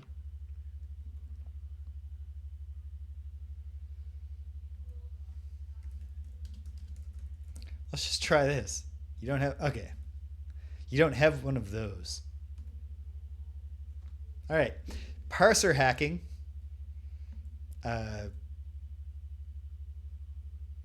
Suggests to me now that there's a ladder somewhere. And in fact, that would explain also why much earlier I had so much trouble getting back out of that area when I was saying, climb on the ladder. The ladder's right there. It's like there doesn't seem to be a ladder. There's a ladder item. Can I... This is stupid if it's the answer.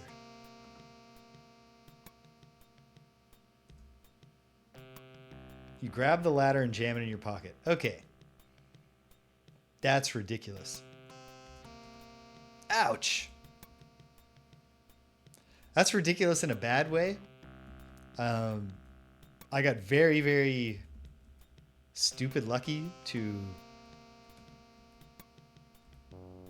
put it together with the parser that there was a ladder to get. But, like, why would you ever think of that? And, like, the message at the bottom of the ladder could have said, like, if you take it down here, you'll be stuck. Or something that suggests to you that you could take the ladder from above. That's not a good puzzle. It's not even a puzzle, but, like, that's... Okay.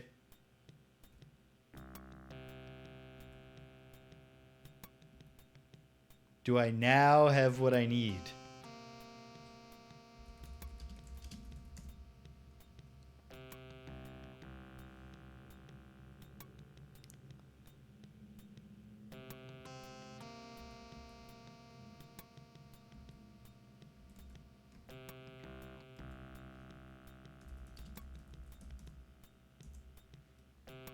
Won't work here.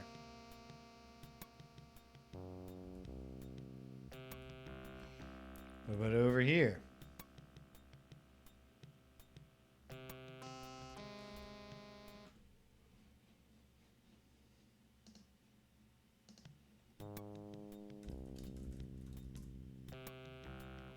Okay.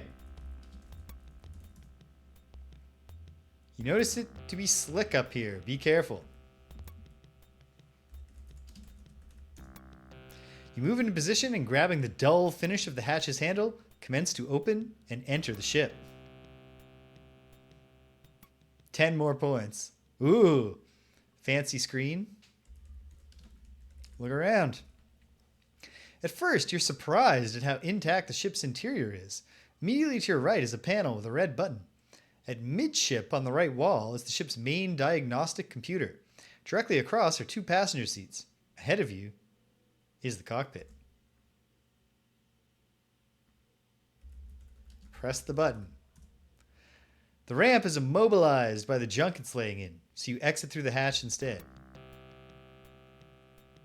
Okay.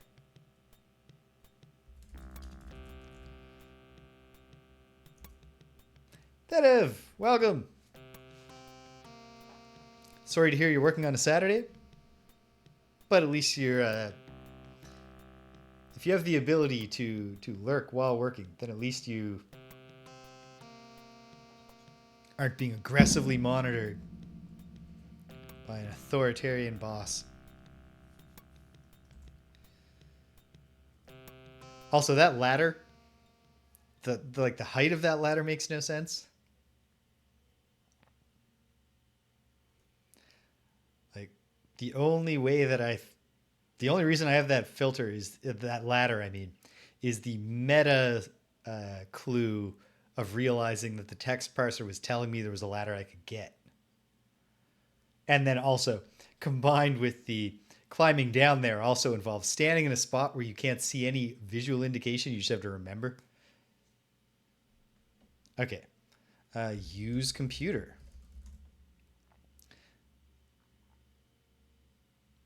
Oh, good deal.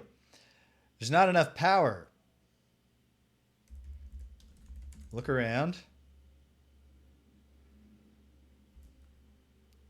Install reactor.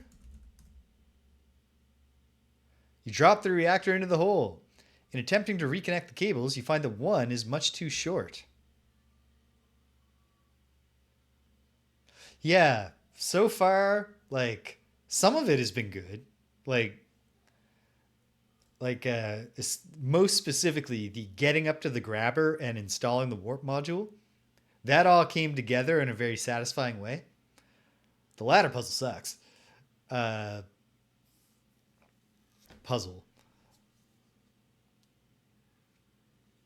But at least it's making me feel like I'm getting stuff done by just piling on the points. Use the wires. You carefully connect the wire between the ship and the reactor, putting the tile back in place once you've finished. Use computer. Power level nominal. Auxiliary reactor online. Interior. Auxiliary reactor nominal. Landing gear nominal. Warp motivator nominal. Looks like this bird's in good shape.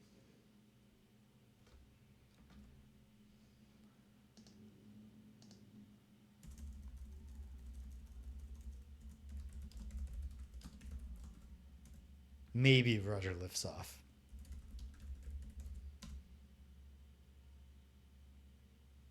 Doesn't feel great that I haven't been able to do anything with that smaller ship, though.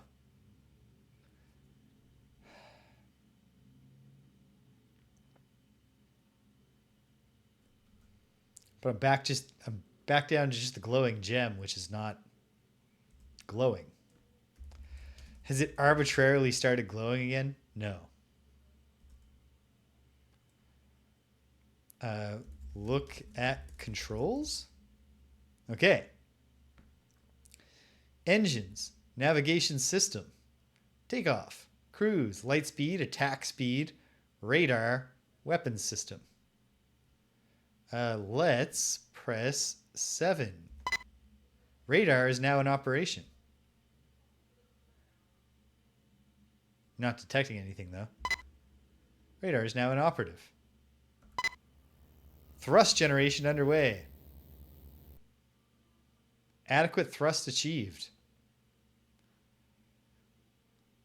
What are we going to do, though?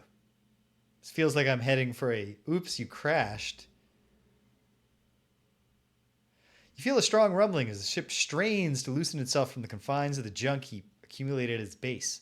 Finally, it begins to rise.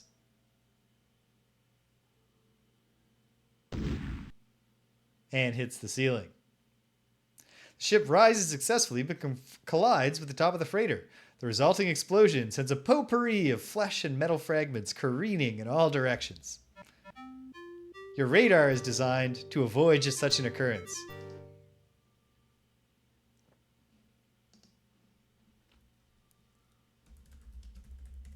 Enter the cockpit. Yeah. Significantly less than halfway through this game. Although it does also feel kind of like I'm going to be like around 500 points. And then the end game sequence that'll take like 10 minutes is just going to just be like, here, 75 points for dodging the Pirates laser beam or something. If Roger gets out of here and then crash lands on an unfamiliar planet, we will have so far, we'll be on track for the exact same structure. Wait, did I just look around? Yeah. Yeah, controls. Okay. Hold on. Can I use the ship's weapon system to shoot the little pod, bust it open, get inside, find something? You need to be in flight. Okay. Radar is on. Engines operative. Okay, try taking off. Rumbling starts to rise. Ship rises several meters and stops abruptly. An alarm from the computer attracts your attention. Ascent halted due to obstruction. Weapons system.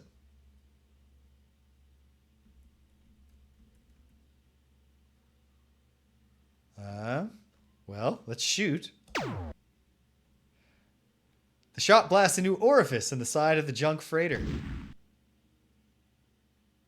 Unfortunately, your inadequately protected ship is struck and subsequently destroyed in the bottleneck of metallic objects striving to pass through the same relatively small opening.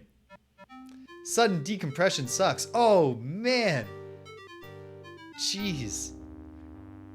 They really kind of went for an odd mix of funny deaths depicted with horrifying gore. Okay. For the moment, maybe it's just the small ship, oops.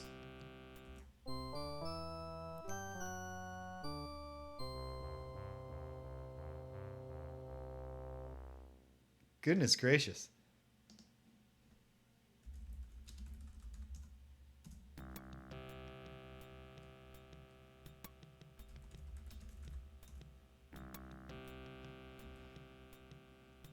As I was saying about the horrific gore.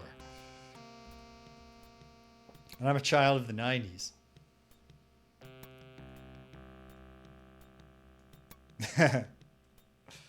Okay, is there anything to do with this thing?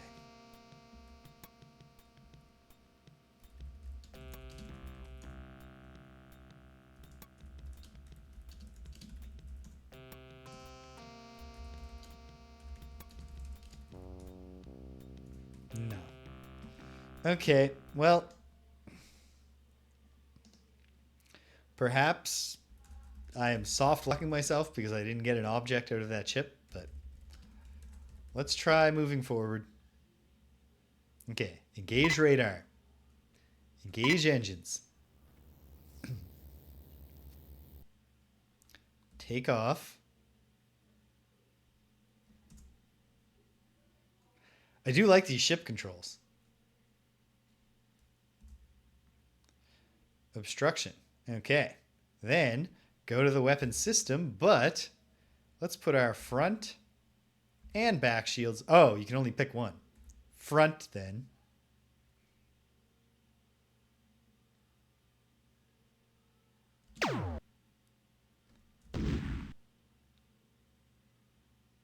And we're out.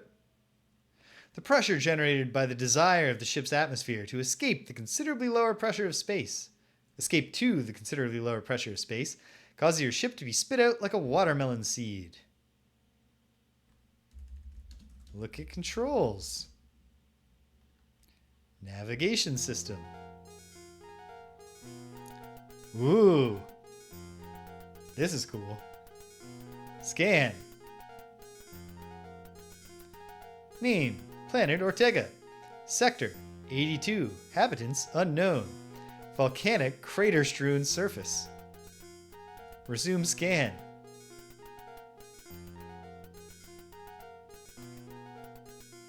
There's got to be a better choice then. There we go. Planet Phleebhut. Sector 39. Am I going to need to remember that number? I'll cross that bridge when I come to it. Oh, probably not. I just hit set course while it's highlighted. But let's scan a bunch. See if there's a third option.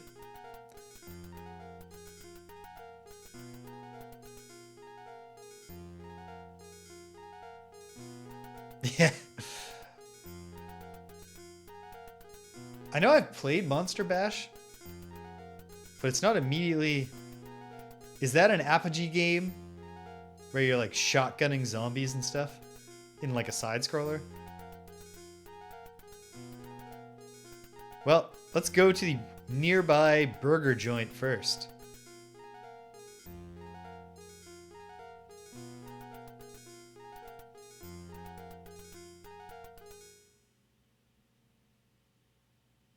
Okay. Are we just going? Oh, probably cruise.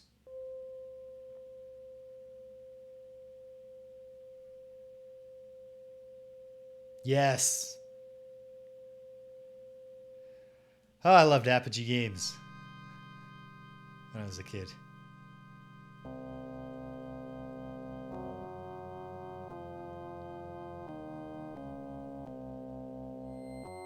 Uh-oh.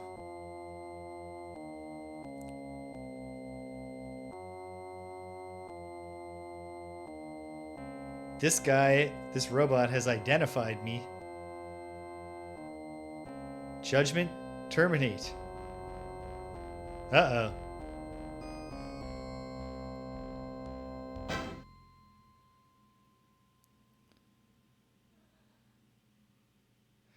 It's going to take quite a while at this speed. You got time to get up, make a sandwich, wax the car or something.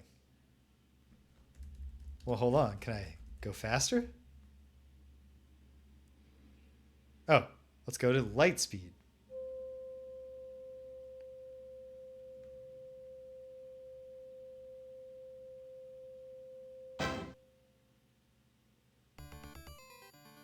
Flashing message on your monitor attracts your attention. Throttling engines back. Approaching Monolith Burger. Hey, it's the Enterprise. Danielle and I have been watching some Star Trek The Next Generation recently. We just started randomly in Season 3 for reasons that might be fairly clear if you're familiar with these series. With the docking maneuver completed, the engine shut down. Welcome to Monolith Burger. We got a hut inside. Pop the hatch and ramble on in. I've seen this in a screenshot.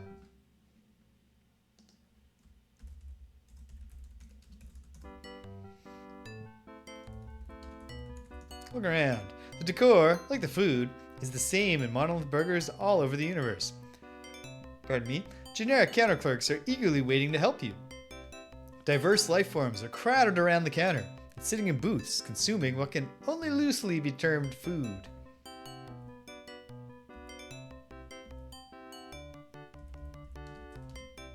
Look at the customers. Pardon me. No. Okay. Well, I don't think I have any Buckazoids. I do have the verb play. Is there free play on the arcade machine? Insert Buckazoid.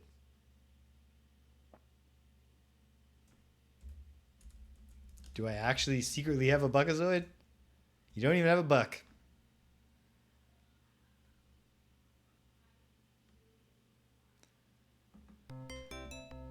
Can I find one on the floor of the bathroom? Out of my airlock, geek!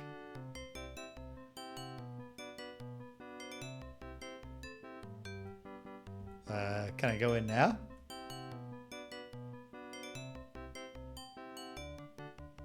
That's it for you, bozo. No. He just shot me in the head. Oh dear. Okay, can we go around this way and just find $1 on the floor, Roger? Nope.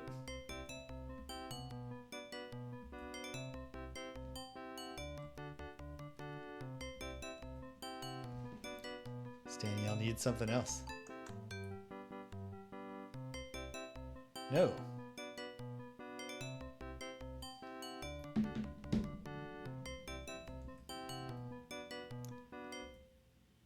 Welcome to Monolith Burger.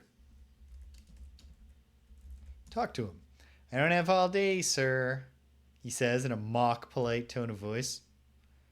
Well, I can't order anything. I don't have any Buckazoids. Hold on. What if I do? No.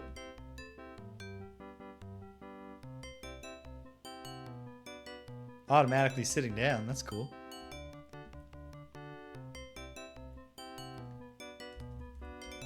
Look around here. Same words. Look at the life forms. No. Look at the aliens. Your eyes take in the diversity of alien forms without much interest. After all, you're quite a spacefaring kind of guy. Can I talk to them?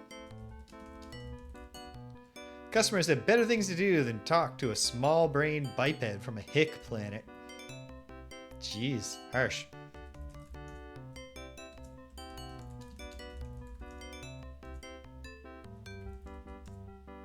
The only thing you can smell is the aroma of home-cooked food. Obviously a piped-in smell to mask the odor of the real food.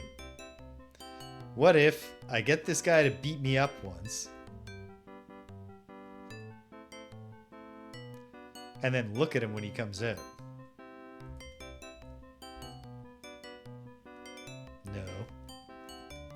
Is he over here now? No, he's just invisible now. If there's only 2 airlocks, how do these people ever get to go home?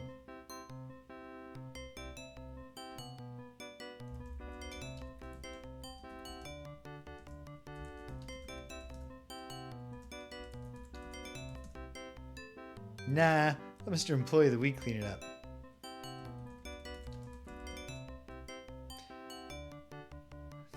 No. Okay. Thought maybe someone either left some money in the garbage. Okay. Well, maybe I'm supposed to come back here.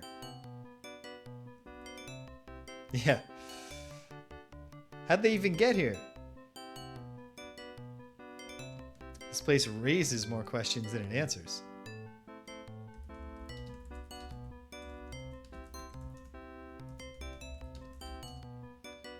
Floor below, the ceiling above. The physical laws of the universe are unchanging. Hanging from the ceiling is a menu.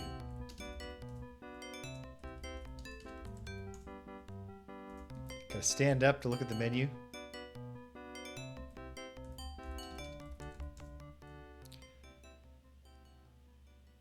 Okay. Lots of things I could buy. Hey, filet o orat.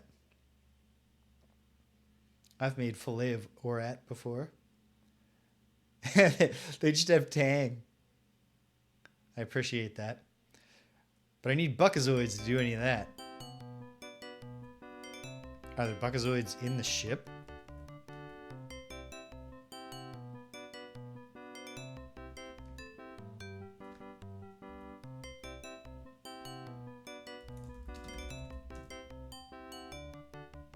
There we go.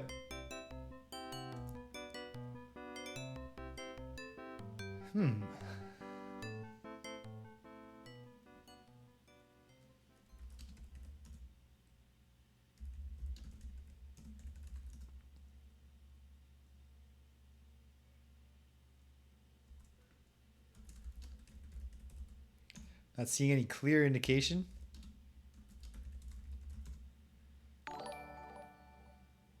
Waffle syrup! Time to find out if James set up the notifications correctly for this game. Well, now you know, buddy. Good to see you. Hope things are well. All right. Full thrust necessary before maneuvering. Okay. Let's... Course must be selected before setting speed. Okay. Turn on the engines. Navigation system.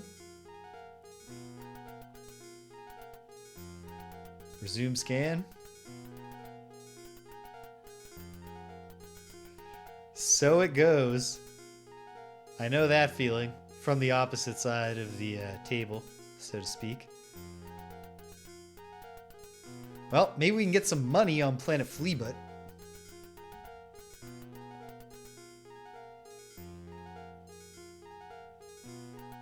I'm doing well. I'm doing well. I had COVID. I got COVID for the first time. And also sick for the first time since the pandemic started. So that was a drag. But it was one of the proverbial mild cases. So it was more inconvenient that I had to run the second week of classes online and couldn't even be there for the first tutorials. Flashing message on the monitor attracts my attention. We are orbiting planet Phleebhut. Let's land.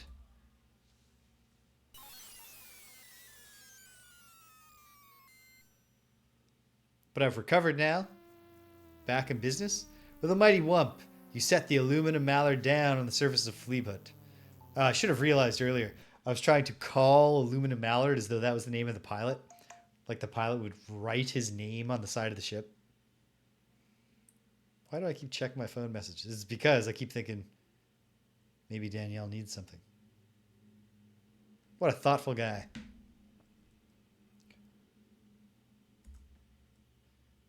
Getting any gaming time in? You have any games on the go?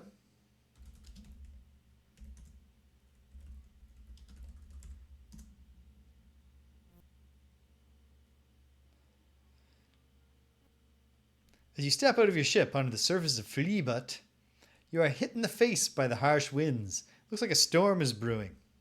Meanwhile, another spacecraft touches down elsewhere on the planet. Is my enemy? Yep.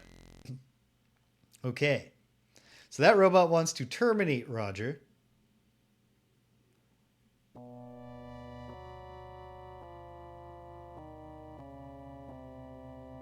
Oh, nice.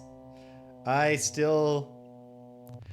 haven't literally finished the Dark Sun game because the final battle is so much bullshit that I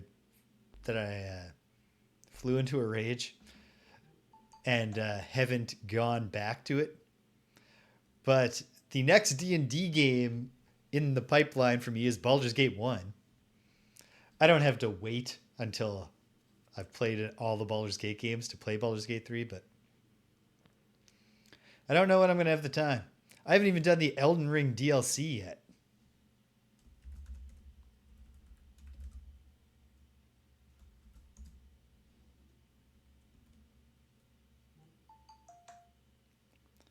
All right, let's set out and see how long it takes Roger to be brutally killed by the Terminator robot.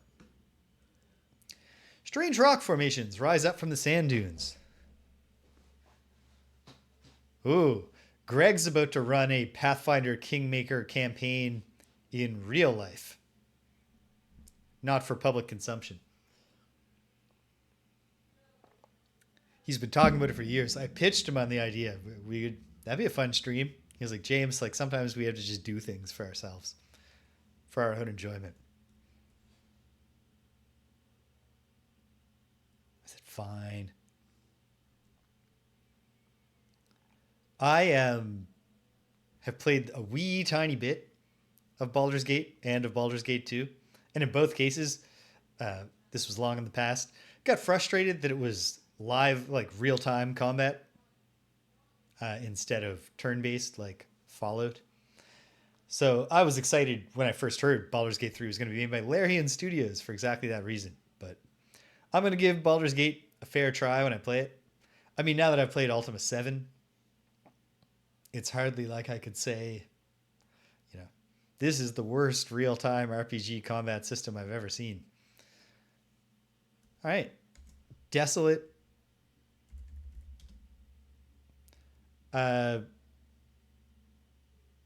British. Which am I going to stream which game?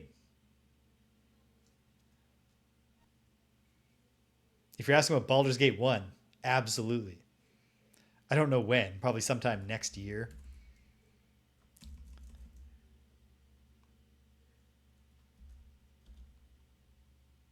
Oh, maybe. Here's the thing.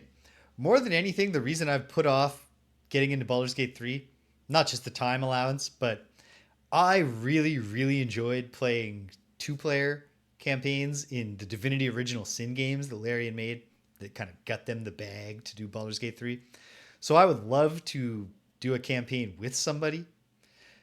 And then it's like, well, if I can convince them to commit so that we can stream it, whether it's Danielle or Greg or I meet a third person, then no. Formation is not going to work. It's a desolate planet, but there's at least one settlement according to the ship's scanners.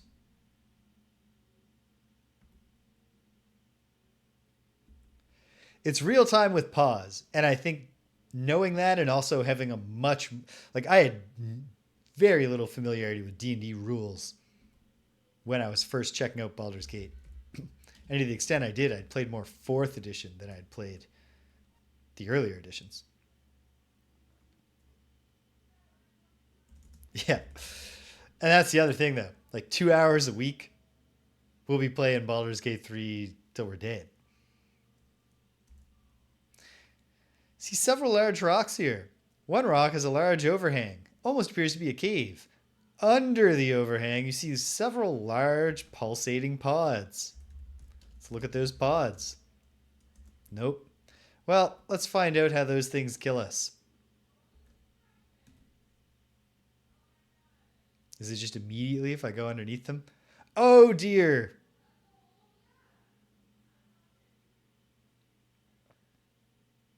I don't even know if comical is the right word for these deaths.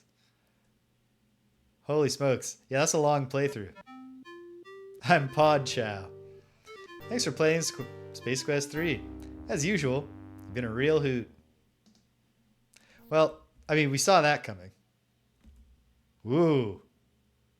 This seems bad.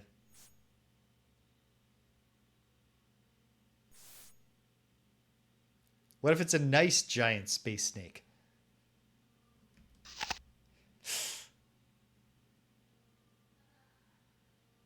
It wasn't.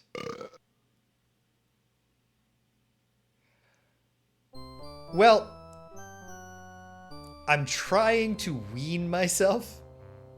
I felt like I had a great time playing Tears of the Kingdom, but when I finished it, I thought, I think I would have enjoyed this more if I'd completed the game with more urgency, and then if I wanted to get all the shrines, like, you know, go back and just do it then. And similarly, like, I went to the stupid final battle of Dark Sun without having completed every quest. Oh, this is helpful. The game wraps the planet Phleebhut wraps around pretty quickly. What if I go north from here? So like someday Baldur's Gate, and I would love to stream it. Just wait till it's, you know, not the trendy thing to do anymore. Wouldn't want to make any... Oh my goodness. Look around. You were startled by the sight of a giant beast just beyond the sand dune to the north.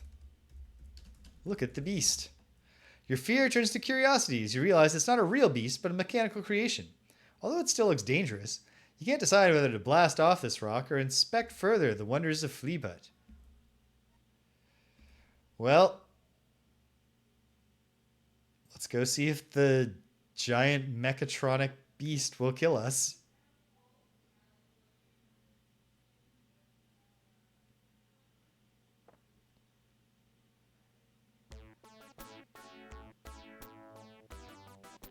Okay, it's a good place. It's a, place for families to visit. I noticed, come back here, you hear? And then he thinks to himself, alien scum.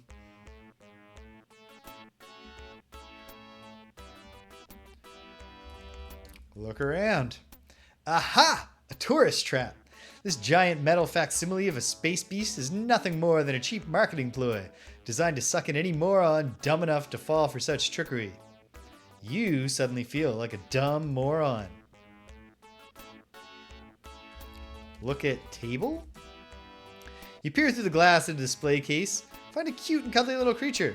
A small sign on the glass informs you that this is an Antarian slime devil. How cute.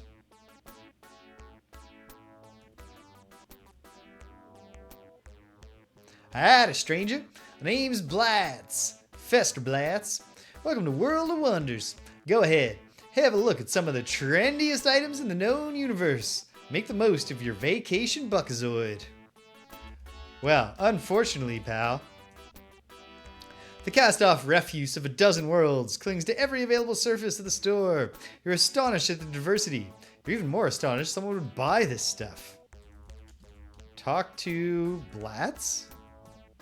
He's not listening to you. He likes the sound of his own voice too much. Well, let's listen. No.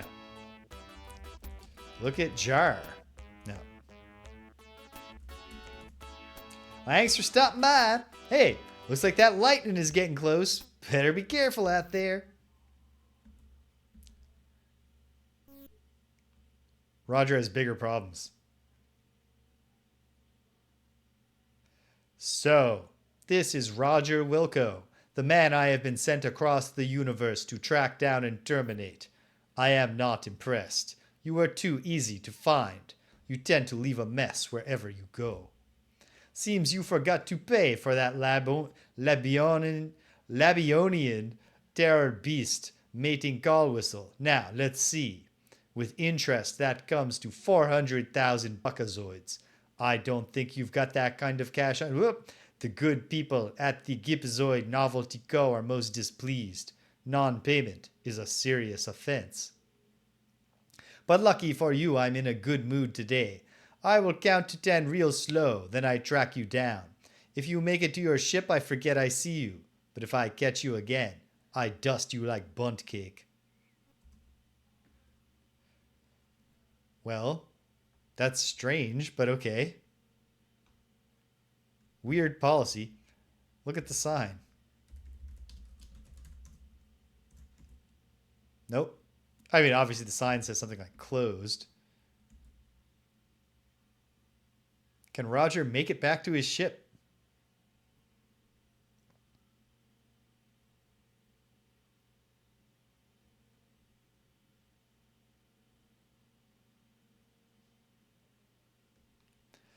Really, it's their fault for expecting cash on delivery payments. Yeah, it is. I like the continuity. Being like, you mailed away for that whistle. You didn't pay for it. Now you're being hunted by the Terminator. It's a little odd, again. Why would they, why not require, when they send in the order form, payment then? Payment on delivery does not seem like a good system for intergalactic mail order. Oh, for the love of God. Come on, buddy. Give me a break. Oh, he's giving me a break.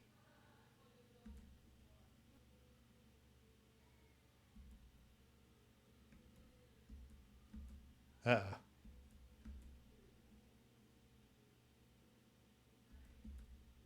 How am I going to get around my ship here? Oh no, a venomous scorpizoid. Watch out. I appreciate the commitment to uh, just using Zoid.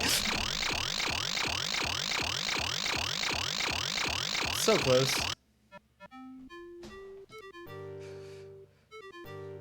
What a... Okay, so that's closer to the comical side of comical violence, even if it was a legitimate jump scare too. Okay.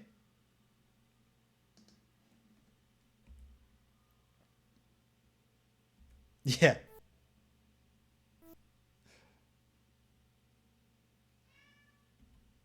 So we have the pod beast.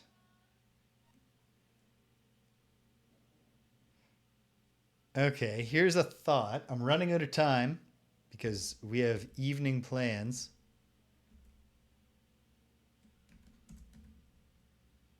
Run from the Scorpizoid.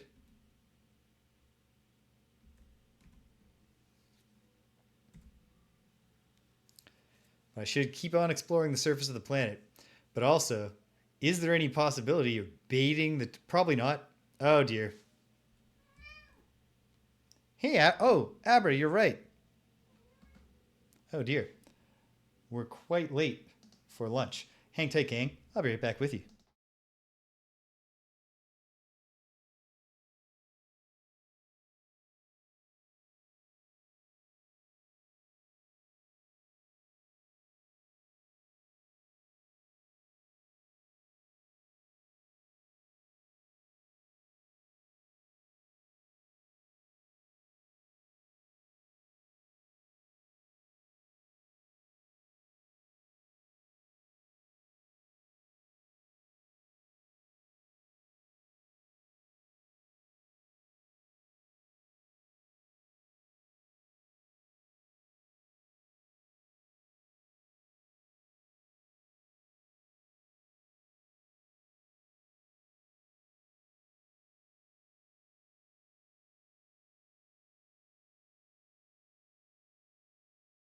And we're back.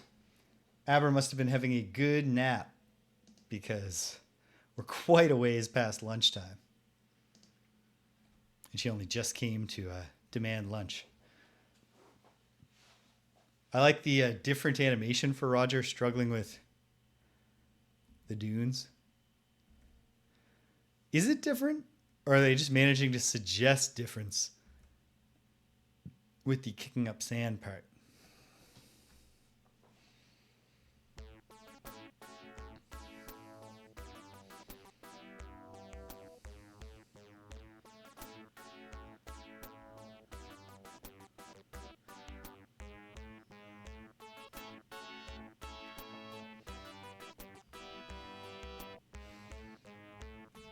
Space racism. You hate to see it.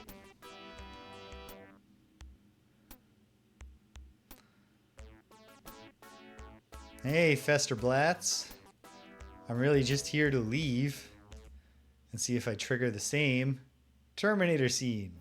I do.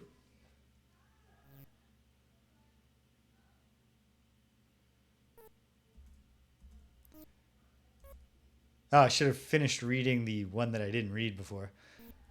But I didn't. Okay. Well.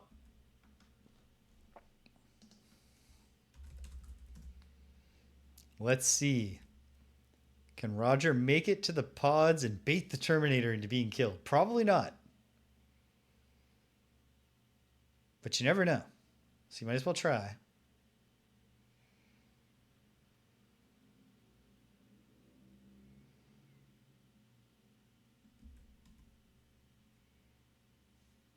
Let's turn the speed up a little.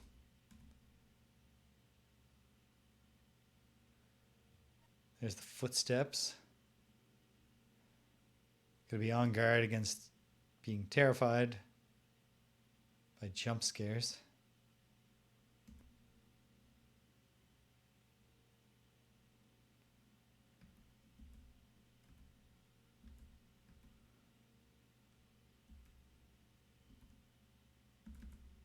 If I cower here,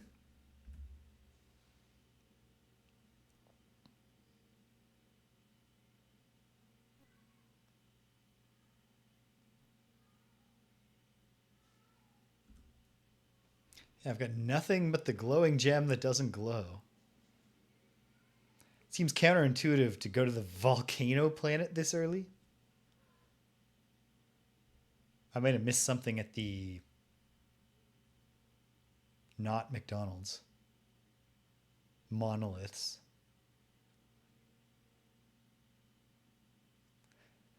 I am not successfully baiting the Terminator. Does he always get me just before I get to my ship?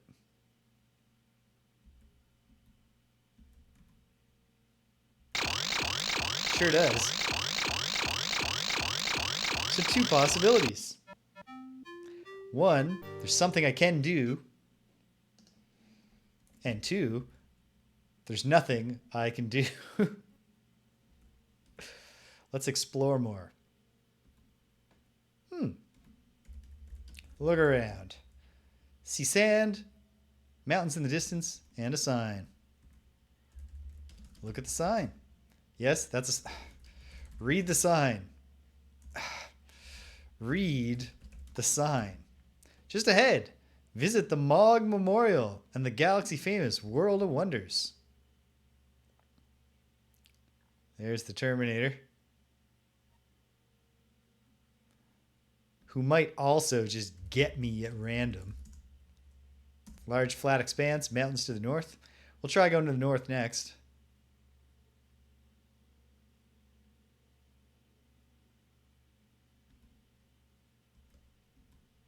We've already wrapped around. Read sign. Mog, one of many large beasts that once roamed this vast desert. But they all eventually died of boredom and are now extinct.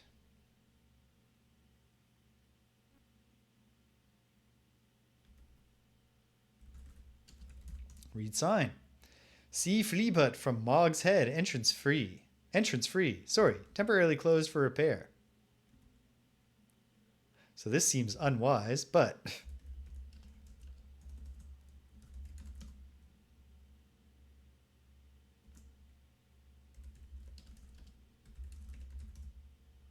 Gee, one button says up and one says down. Press up. Probably it will just break, but who knows? Roger's elevator stance has very Star Trek vibes. He's got the dignity of a Riker or Picard. Look around. You're within the cavernous interior of Mog's belly. An elevator shaft leads down, and stairs run between the first and second level platforms. The heavy equipment necessary to automate Mog can be seen on the upper level. Hard to imagine that Roger has the skills to do anything about this equipment, but let's see. Uh-oh. Look around. No, same words. There's the Terminator. Oh! Look at the hooks. Look at device.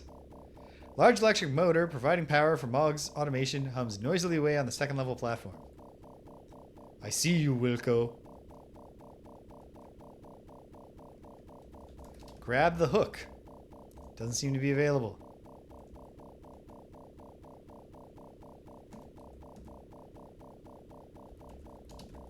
Grab hook. Look at pulley. There are two rope pulleys near the motor and gears. Apparently they're used for maintenance of the equipment. Looking up, you notice they are mounted on tracks running the length of the second floor platform. Grab pulley. Reaching up, you give the rope pulley a mighty shove. Unfortunately, the pulley has come to the end of its track. I meant to push it the other way. Push the pulley. You missed.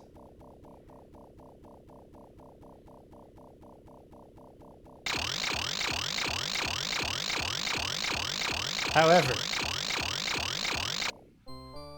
that seems promising.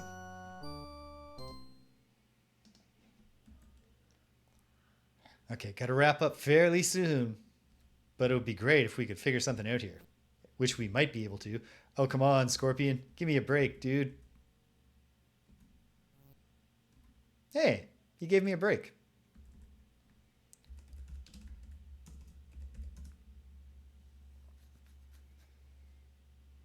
We still haven't seen the Scorpizoid death.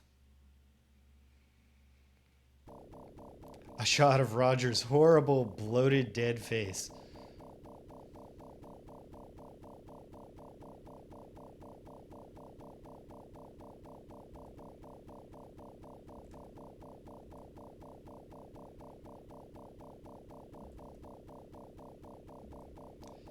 What if we need the Terminator coming this way?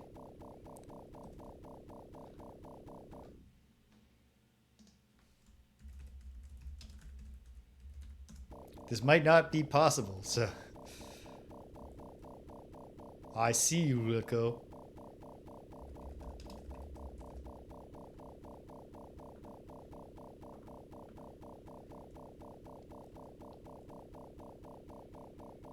Well, come get it, pal.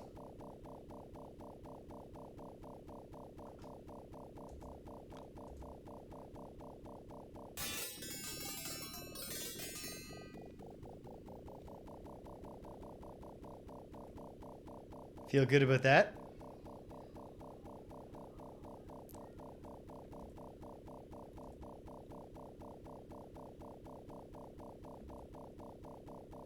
Hopefully, this is not the kind of Terminator that can reassemble itself. The Terminator is now a pile of junk on the first level platform. Looking closely, you notice that the Terminator's invisibility belt has survived relatively intact.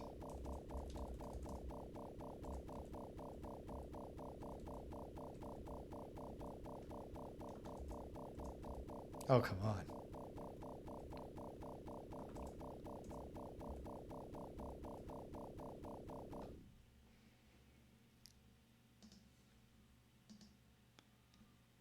Yeah.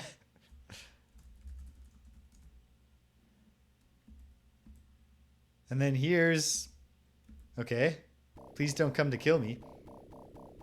Oh, he is going to kill me, but I can avoid this with the belt. Oh, I see. You got rid of that grease-swilling android. Never did like that Terminator series. Good riddance to bad circuits. Well, you might as well ride down with me. Okay. He's not going to kill me for coming up his elevator shaft. Okay.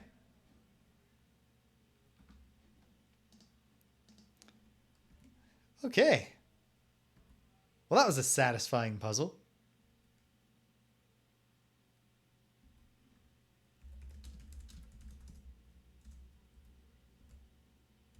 Is there a button on the belt? Low on power. Can't take the belt off.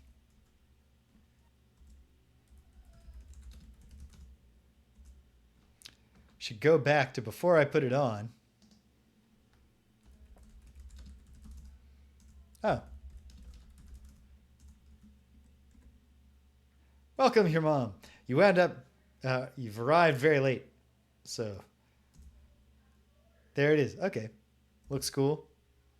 I might as well put the belt on for now. Actually, no. I'll save it for when it feels like it's important. One extremely stupid puzzle aside. It's not even a puzzle. But you needed to take a ladder that you get off, you like go up the screen to leave the screen that has the ladder, and then you have to say get ladder. I got very lucky, which with the parser accidentally revealing to me that there was a ladder I could get, because otherwise I don't know how I would have figured that out. Okay. Is there any point to going back in and talking to Blatz? No. Just a bunch of junk. Look at the postcards in particular. Ha! You examine one of the many interesting postcards. Arrakis. Great spot for winter travel. Arrakis holds many delights for the adventurous vacationer. Nothing can compare with a blinding dust storm or being crushed by a sandworm. Can we get more of these jokes? Yes. Black Hole Bertha.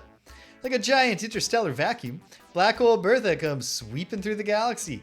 All travelers are advised to stay away from Bertha. Just buy the postcard, then tell everyone you went there. Beautiful Ortega.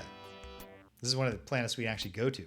The volcanoes of Ortega are constantly reshaping its surface. Dressed in heat-resistant underwear, the hardy traveler can find a lava lover's paradise on this starkly enjoyable planet. That's probably an important clue to not go to Ortega until you have heat-resistant underwear. How about a nice ORAD on a stick? Kids will just love this. We're talking hours of fun for the whole family. Just look how cute this little guy is. Now here's a red hot item, the official Astro Chicken flat hat. It really turns some heads in this sporty little number. It's modeled after the hot new arcade game Sweeping the Galaxy. Going to any high temp planets? This nice pair of thermoweave underwear will keep your internal environment pleasant on even the sweatiest worlds. Just take your time, you hear? Don't feel pressured to buy anything. I can buy the underwear here. Roberto Land. Come join the fun at the fun park of the future. See characters from your favorite stories come to life again and again. Recently revised, so don't miss a single thrilling scene. Is that a reference to the remake of King's Quest 1? I don't know if it even would be. Beta Alpha Starless region. Looking for some real solitude? Come to a place that's so far from everything you can't even see stars.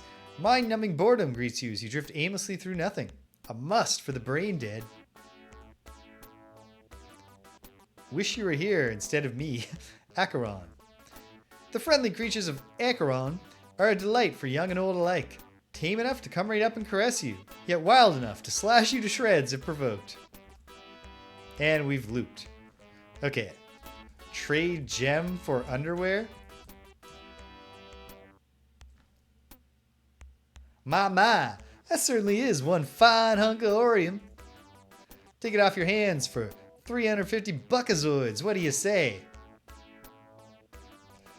Okay, hold on. I gotta try to get more. Take it off your hands for 400. What do you say? 425. What do you say? Afraid it can't go any higher.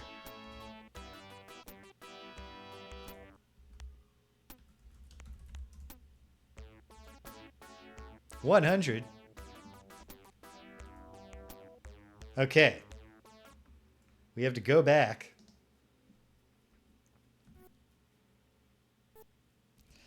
This is frustrating because, like, what if there's... You know what? Actually, hold on. Let me first...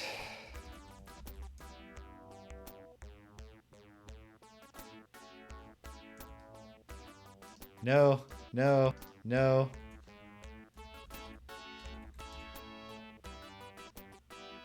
It says the market's slow. Well, hold on. Okay. Maybe 425 is the best offer we're going to get.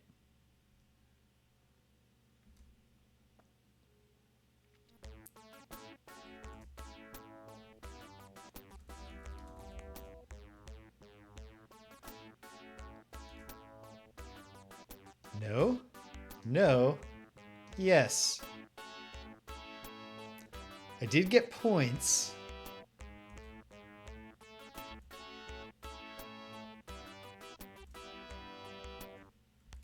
I will buy the underwear, please.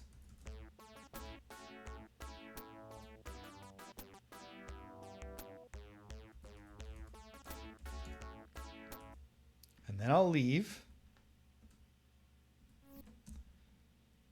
Okay, it only cost me 25 buckazoids. I've got 400. Got the thermo weave underwear, which I might as well put on right now. Hold on, no. For decency's sake. Let's slip into the shaded area of the leg.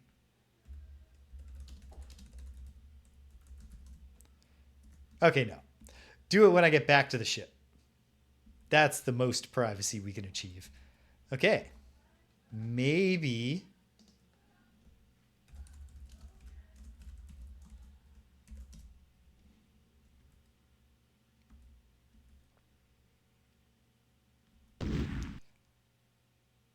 Okay, got lightninged.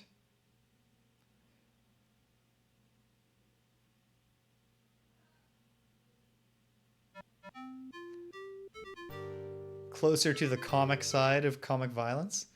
Okay, am I just doomed? Can I not get off the planet because I'm going to get blasted whichever way I go?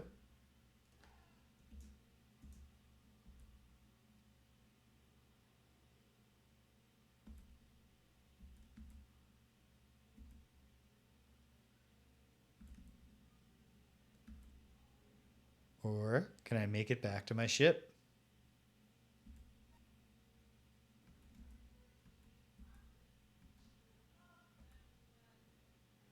I can. After figuring out which side is the front, good, you put on the thermoweave underwear. They power up automatically, keeping you comfy at all temperatures. Okay. We're not quite 1/3 of the way through. And of course, it's entirely possible I've doomed myself somehow. But okay. Perhaps we'll come back to this planet, but right now it feels like a good time to leave. I need to wrap up as mentioned, but before I do so, I'm almost, your mom, if you're still here, I'm almost done your Pool of Radiance review now. And it's funny. I think there were a couple points where I was like, I don't know if I see it that way. But most of the time, with both your praise and your criticisms, I'm largely on board. Except that your takeaway was like, I didn't really enjoy this game. My takeaway was, man, what a great game. I think I enjoy the combat generally more than you, and it was a little bit happier with the interface. It's funny, one of the things you praised, the world changing in response to your actions, was something I enjoyed, but I was also disappointed because when I cleared out the slums, I wanted new things. I wanted the town. I wanted New Flan to expand into there. And one thing I actually kept saying during my playthrough was specifically, I wish that the slums had expanded to include a bank so I could deal with all this friggin' money.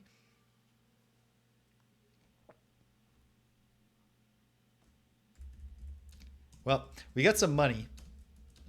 Some buckazoids. Yeah, a bank would have been great. Like, it never turned out for me that I had big money problems because I just started just throwing the money on the ground.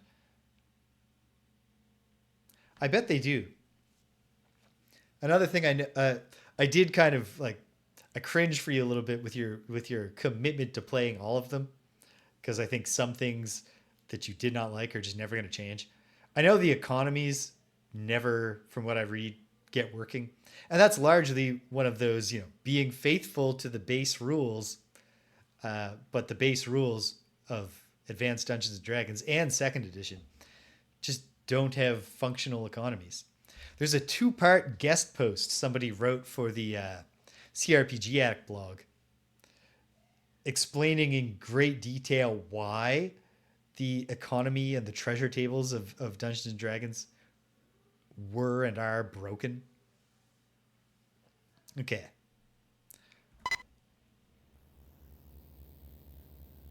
Engines engaged. Is the radar on? Yes. Take off.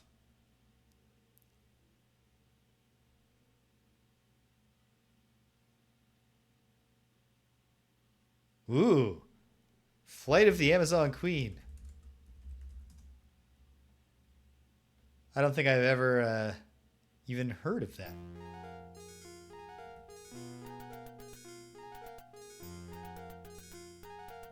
Resume scan. Monolith burger. Set course.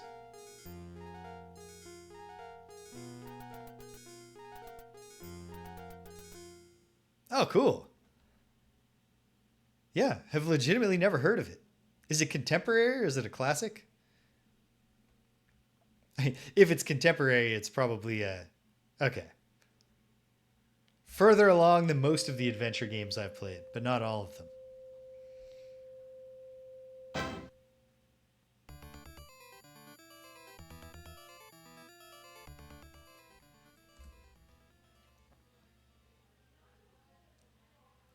I really, really enjoy.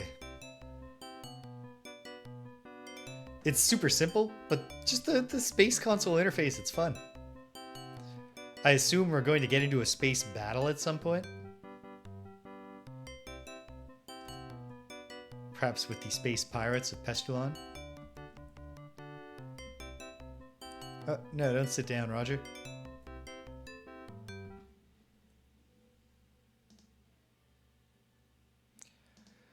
I shouldn't go back and save over that in case it does turn out that somewhere along the line here I messed everything up.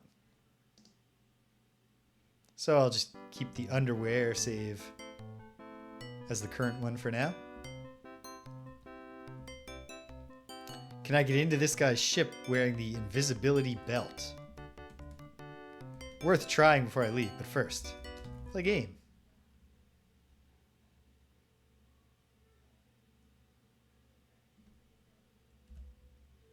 Okay. Watch the attract screen. Controls. Left arrow, move left. Down arrow, stop left or right movement. Right arrow, move right. Up arrow, toggle flapping. Don't use up all your feed. Hit the landing pad too fast, you bounce back up. Landing outside the pad is fatal. So it's like Lunar Lander.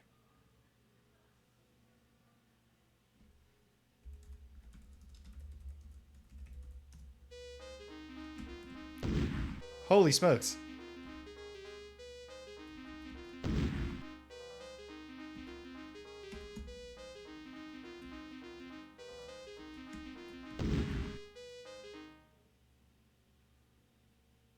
Well, it's not easy. And there might be no reward at all for playing it. You might even be punished.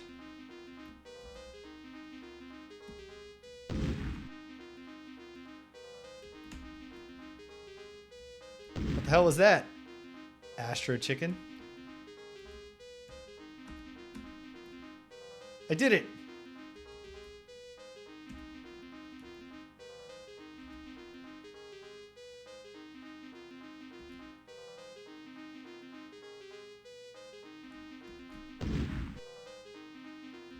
I got an extra life even.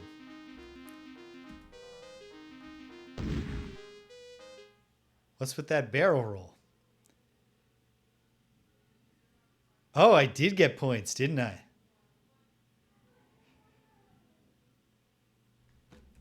Okay. For now, just keep putting in coins.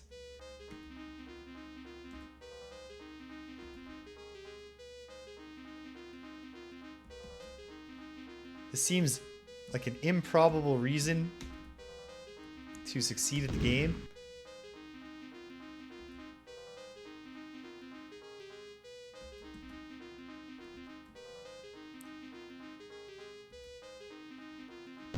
This has to be a joke, right? Like it's like a prank at my expense. What is causing him to flip like that? The only thing I'm doing, I swear. Really fiddly like Lunar Lander.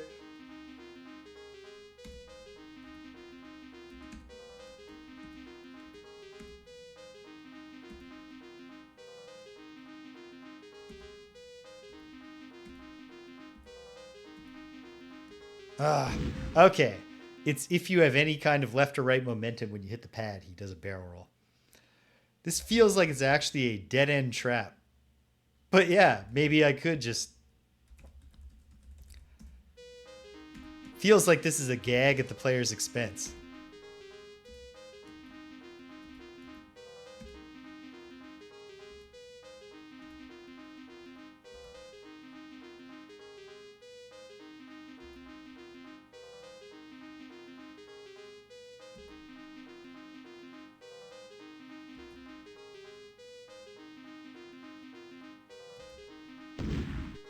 Ah, it was off center.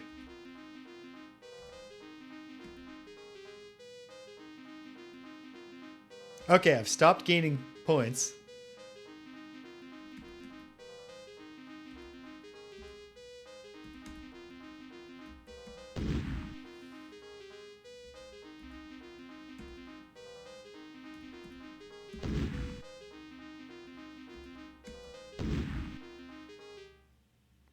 Game over. Can I enter a high score? Oh, I saw an A and I thought, yes, I can. But no, that is okay. But if I pull away, is somebody there really impressed by me? No.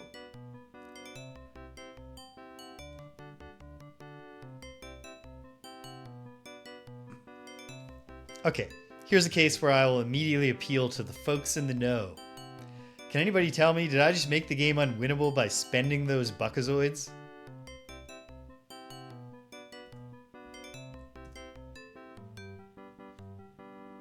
I did not. Well then, in that case, if I got the high score, I've got to stop. Not that.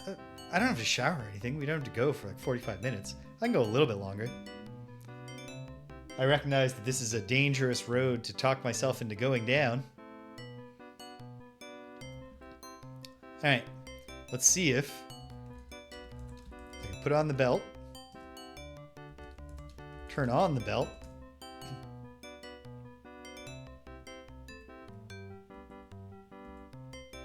out of my airlock, geek.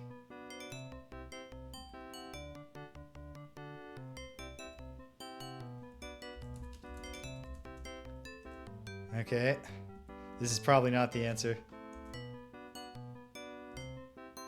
You don't think you need it right now, Roger? You're about to get shot in the face.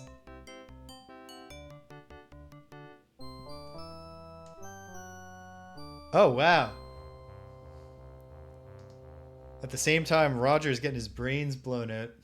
We're getting legit swarmed by bots. Well, guess what, bots? We hate all of you. I made short work of a literal Terminator here. Thank you, Waffle Syrup. That is true.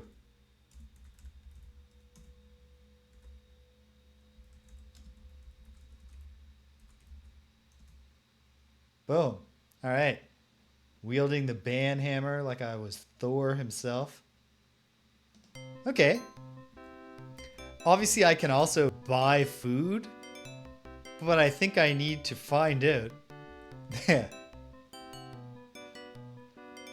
I think I need I need to get in a situation that I feel like I could have solved with food before I'll know which food I should be buying.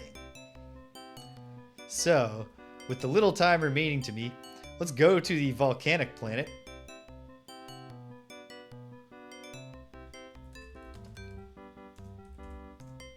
Yeah, what is the appeal of buying viewers even supposed to be?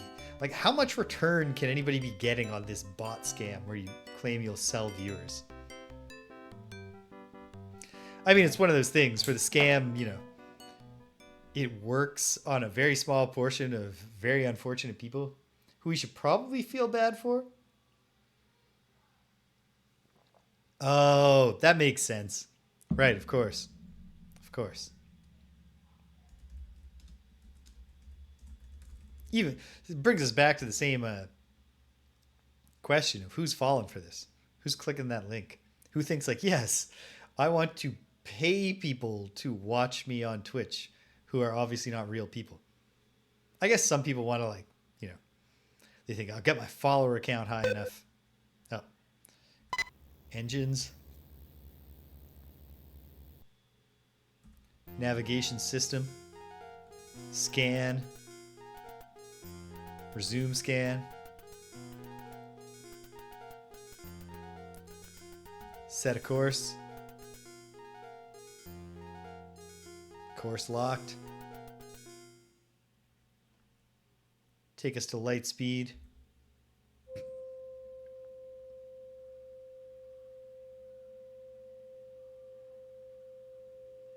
I wonder if there's a, like, would Roger crash land on this planet if I had not?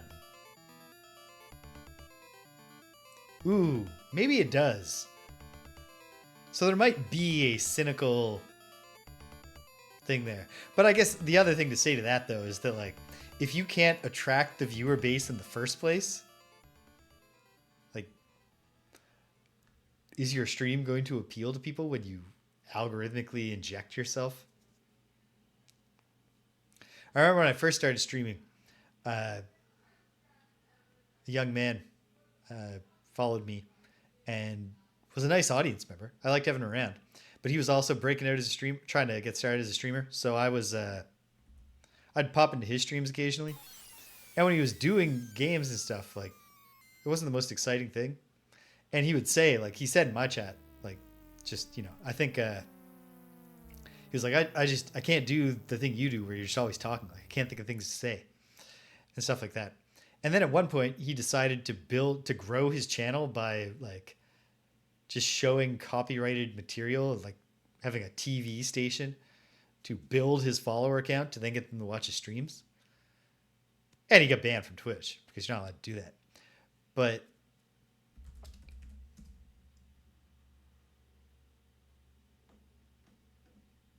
that makes sense. The real secret is to stream in the categories that nobody's in. That's the secret of my success. Of my not at all astronomical follower growth. My, this is one hot planet. But you don't care. You're beating the heat with Thermo Eve underwear.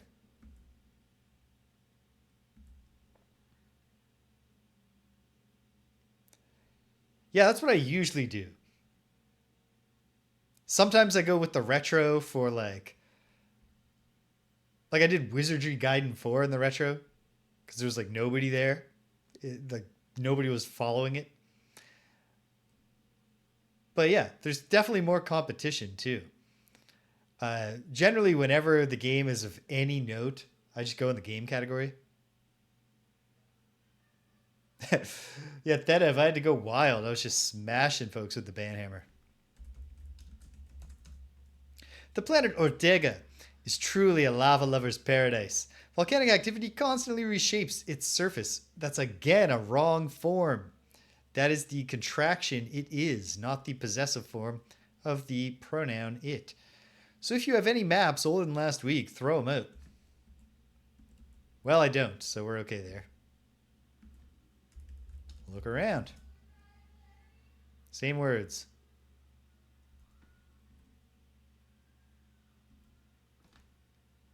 There's that too. Like I'll often, Greg and James beat them up as often in the retro, and I at least put the names of the games in the thing. Okay, looks like the only way to go probably is down here. It helps a lot, I suppose. That too. Sometimes, if we're doing what, like, appears the parts of this planet's surface are not entirely stable. Better be careful, or you end up in the lava fondue below. Hey, some folks. Murder folks. Way to go, Ace. You blundered your way within range of the Pirates' Jello gun. Proper possessive form. Actually, I suppose it was only one Pirate's Jello gun. So it should have been Pirate apostrophe S. You suffocated an impenetrable block of Jello. More on the comical side. Oh, geez. I didn't think that part through. Well, got a little bit of time. Yeah. The Socialist Pirates of Pestulon.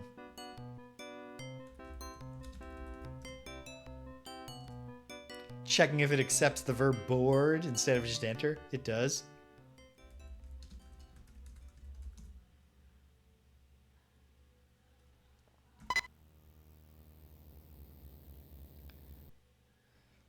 One thing I noticed when I was reading about the development of Star Control 3, which is next on the Saturday agenda after we've overcome this game,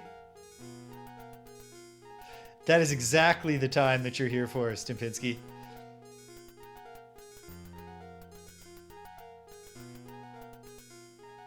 I want to play that soon, your mom, so that when Free Stars comes out. Oh, how is Splittermond? When Paul and Fred's real Star Control 3 Free Stars comes out next year, I want to be ready to compare it to the Star Control 3 we got. I'm looking forward to it. It's an interesting thing where it was well reviewed at the time, but as a bad retrospective.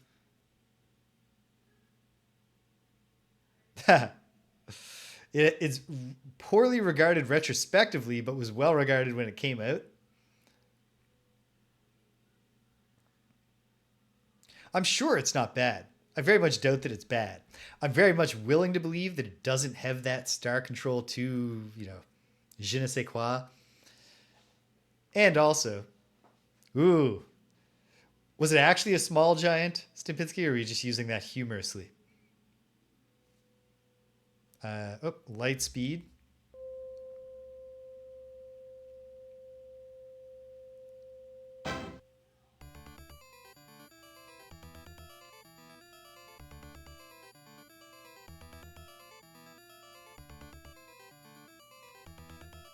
The light speed music here is not bad, but it's not nearly as good as Star Control 2's.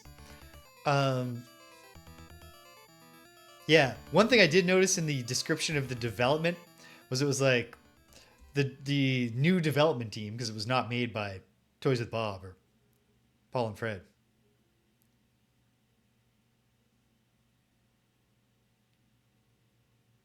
Ah, nice.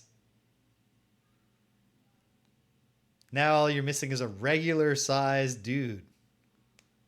Or lady, as the case may be.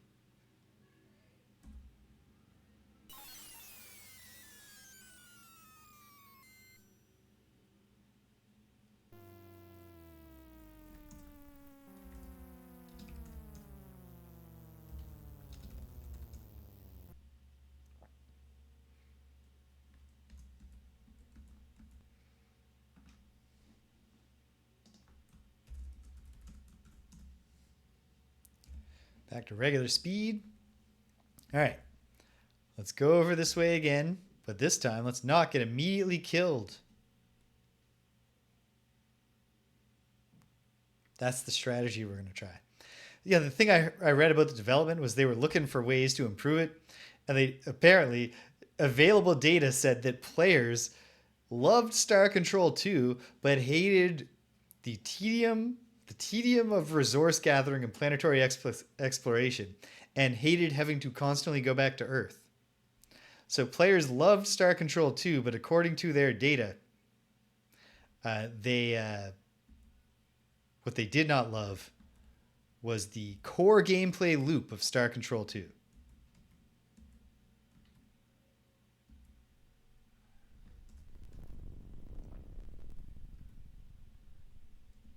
Okay. Can we listen to these guys? No. Look around.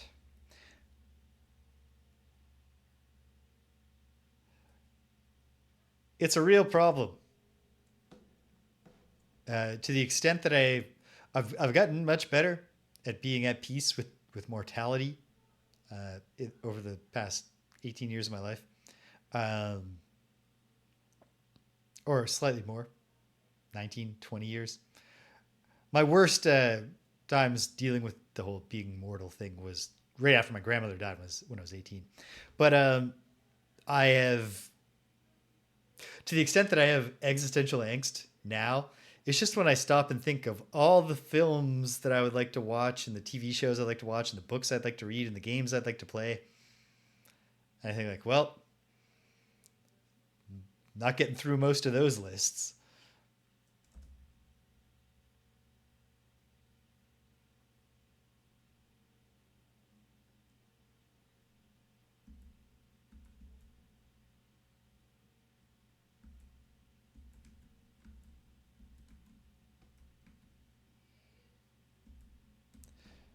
Okay.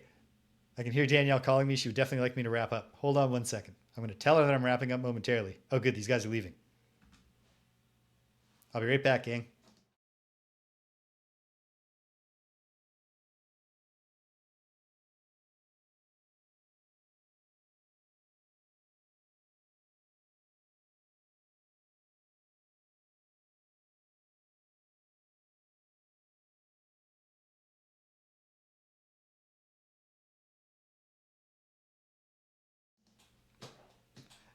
Yeah, you got to be careful, Cedric. You don't want to buy all the books that you want to read in advance. Uh, Precisely because they might fall upon you and crush you.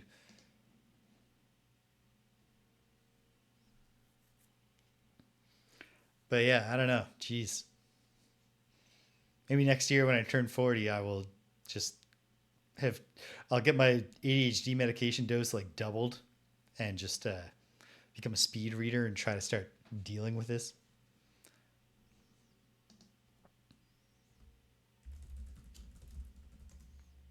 Okay. Excellent that these guys just leave. You hear the roar of the pirate's scout ship taking off.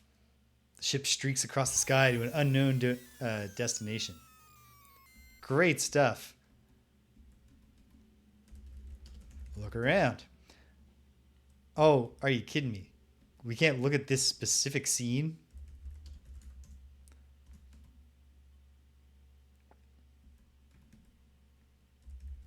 Look at object. Look at box. It's full of thermal detonators. Take a detonator. You pick up one of the detonators. Be careful. You could blow your fingers off with that thing. 10 more points.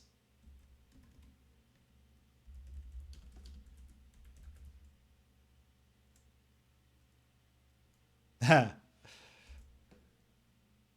goodness. There's a telescope, an anemometer on a pole, some seismic equipment, and a crate of some sort. Okay. Look at anemometer. Looks like a couple of tennis balls cut in half. It spins when the wind blows. Okay. Look at seismic gear. That's a lot of source books to read. Look at gear. Look at equipment. Okay. We're not going to get to look at the seismic equipment in particular. Look at the telescope. Look in telescope.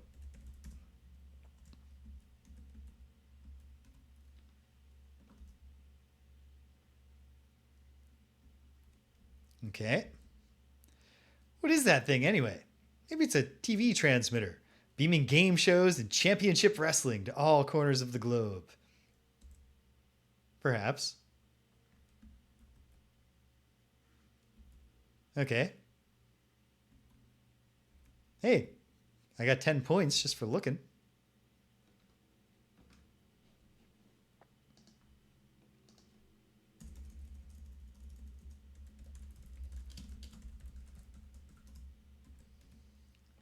Okay. Really got to wrap up, but I'm super curious. Hold on. Can I turn this off?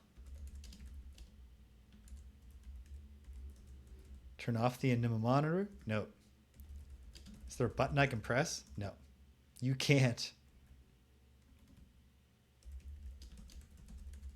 What's the detonator look like? Used for blowing stuff to bits. It has an impact switch, so in other words, don't drop it.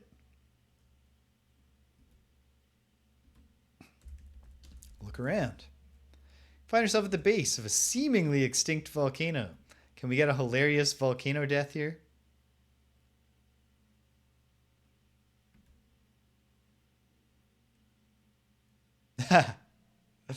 That sounds like fun. Still at the base? Climb becomes steeper as you near the rim of the old volcano.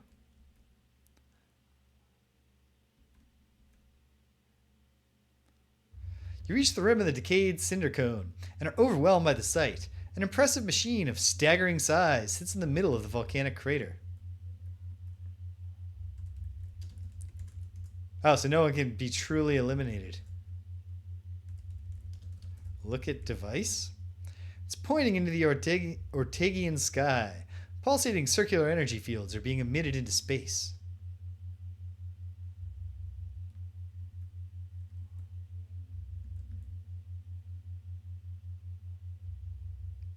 Yeah, that makes sense. That's fun. That does sound like fun. I bet I would enjoy Battletech.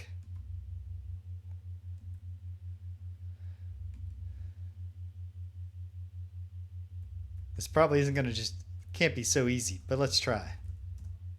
No. Cannot just throw the detonator at the thing. Okay.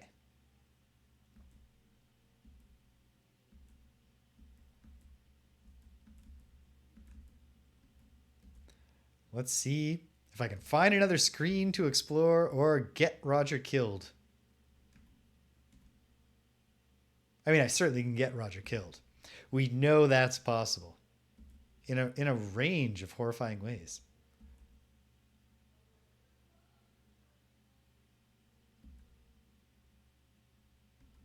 Ooh, if they have cream, vodka, and Kahlua, the party I'm going to tonight, can't.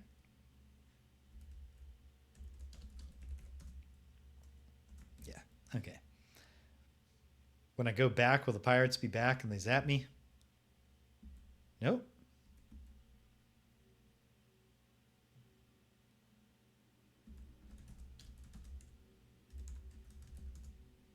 Nope.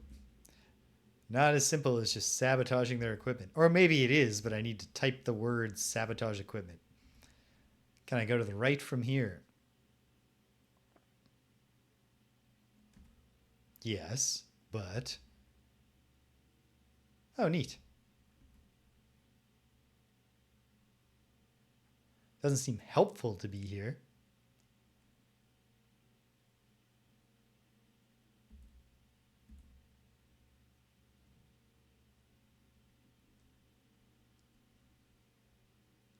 Okay, I gotta shut it down. I must stop. So, some sticky point, like a really just the one really frustrating part so far. That stupid ladder, and generally the fact that I missed that one screen at the start. Aside, this is great so far. Really enjoying it. We have not quite half of the points, but we're off at a good pace. I don't know that I can finish it next week. Maybe I can. Or maybe I'm in a dead end and I'm going to have to go back and do a lot of things over. Who knows? But so far, so good. I really enjoy the presentation. I like that we've broken the formula of Roger's on one vessel. Now he's crash landed on a planet.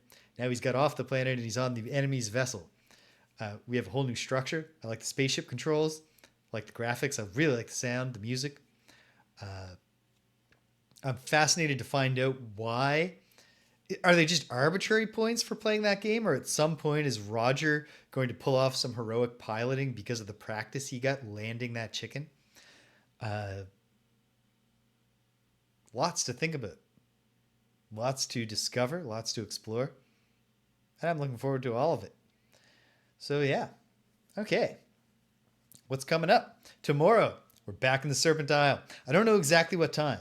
So keep an eye on the schedule. It might jump around. I'll make an announcement in the Discord when I do nail it down. Although that announcement might come like 20 minutes before I start. Because I did promise to help Danielle run some errands tomorrow. So it just depends when we have to run those errands, when I can do the thing.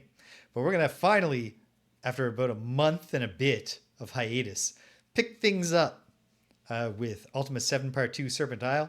I remember exactly where I was and what I was doing against all odds. So we should get back on track pretty quickly. And it'll be nice to be playing Ultima again on a proper Sunday. I don't envision keeping it as the Sunday game until it's done because I understand it's a very long game and I'm a restless person. So there might be some points where I just go, this is a good time for a hiatus and play something else. But looking forward to playing some of it. We've been promising this for weeks and things kept happening. I got COVID. Greg got cockroaches in his apartment. But hopefully Tuesday, Greg will be here and we'll be beating them up. Playing SNK's King of the Monsters 2 to find out if it even counts as a beat 'em up. Moby Games says it is, but we'll see. I don't always agree with those judgments. And Greg and I have given more thought to what a beat 'em up is than most. So we'll see what we think. We'll see how we feel. But I'm looking forward to that. And also, we're going to play a game called Big Fight by Tatsumi. With the generic title, Big Fight, but the wacky subtitle of Big Trouble in the Atlantic Ocean. I don't know. If King of the Monsters 2 isn't to beat 'em up and we reject it, then we'll probably have time for a third game, which will be Mutation Nation, also by SNK. Will SNK finally close the loop and make a great beat 'em up like we know they should be capable of doing, but they just haven't done yet? I don't know. I know nothing about Mutation Nation. I guess we'll find out together. Yeah, it's Neo Geo. Yeah. You know. What do you think? Is it going to be the one that finally gets SNK onto the boss tier? I guess we'll find out together. But I'm not super optimistic because just so far the SNK beat 'em ups have not blown me away. Even though they've all been, like, none of them have been bad. I just expect a little bit more from SNK. Yeah. Well, we'll find it. We'll find out on Tuesday. We'll go in with an open mind. Friday evening, Friday Night Frosthaven. If you tuned in last night, which almost nobody did, thank goodness, it was a mess. I think I unpublished it on Twitch, and I think we're just going to pretend it never happened and do another episode 70 on Friday. We're restarting the scenario because, among other things, we found out that Rich had basically thrown away most of his cards, doing big moves too early, and we just didn't see a path to victory. This Elemental Core scenario, oh man, it's Marcel. What are you going to do? I like the scenario, but gosh, we've been slogging at it already for a while, feels like. But third attempt, there's that saying, third time's the charm. So we're going to give it a shot, and maybe we can finally see the light at the end of the tunnel. Maybe we can't. There's only one way to find out. So you could join us on Friday if you're interested in watching us play Frosthaven, and then before you know it, it'll be Saturday again. We'll be back on the planet Ortega, or possibly the planet Phleebhut, or possibly the orbiting Monolith restaurant space station, or possibly getting into a space battle or finding another place to go. Lots of possibilities. I'm excited. You're excited. We're all waiting with bated breath to find out what happens next to our hero, intrepid space janitor, Roger Wilco. So, hey, if you stuck around to the end, thanks for sticking around to the end. If you came and you left, you can't hear my voice. I'm glad you stopped by anyway. So thanks for stopping by. And until the next time, we'll be blast off together. Take care of yourselves and be kind to everyone you meet.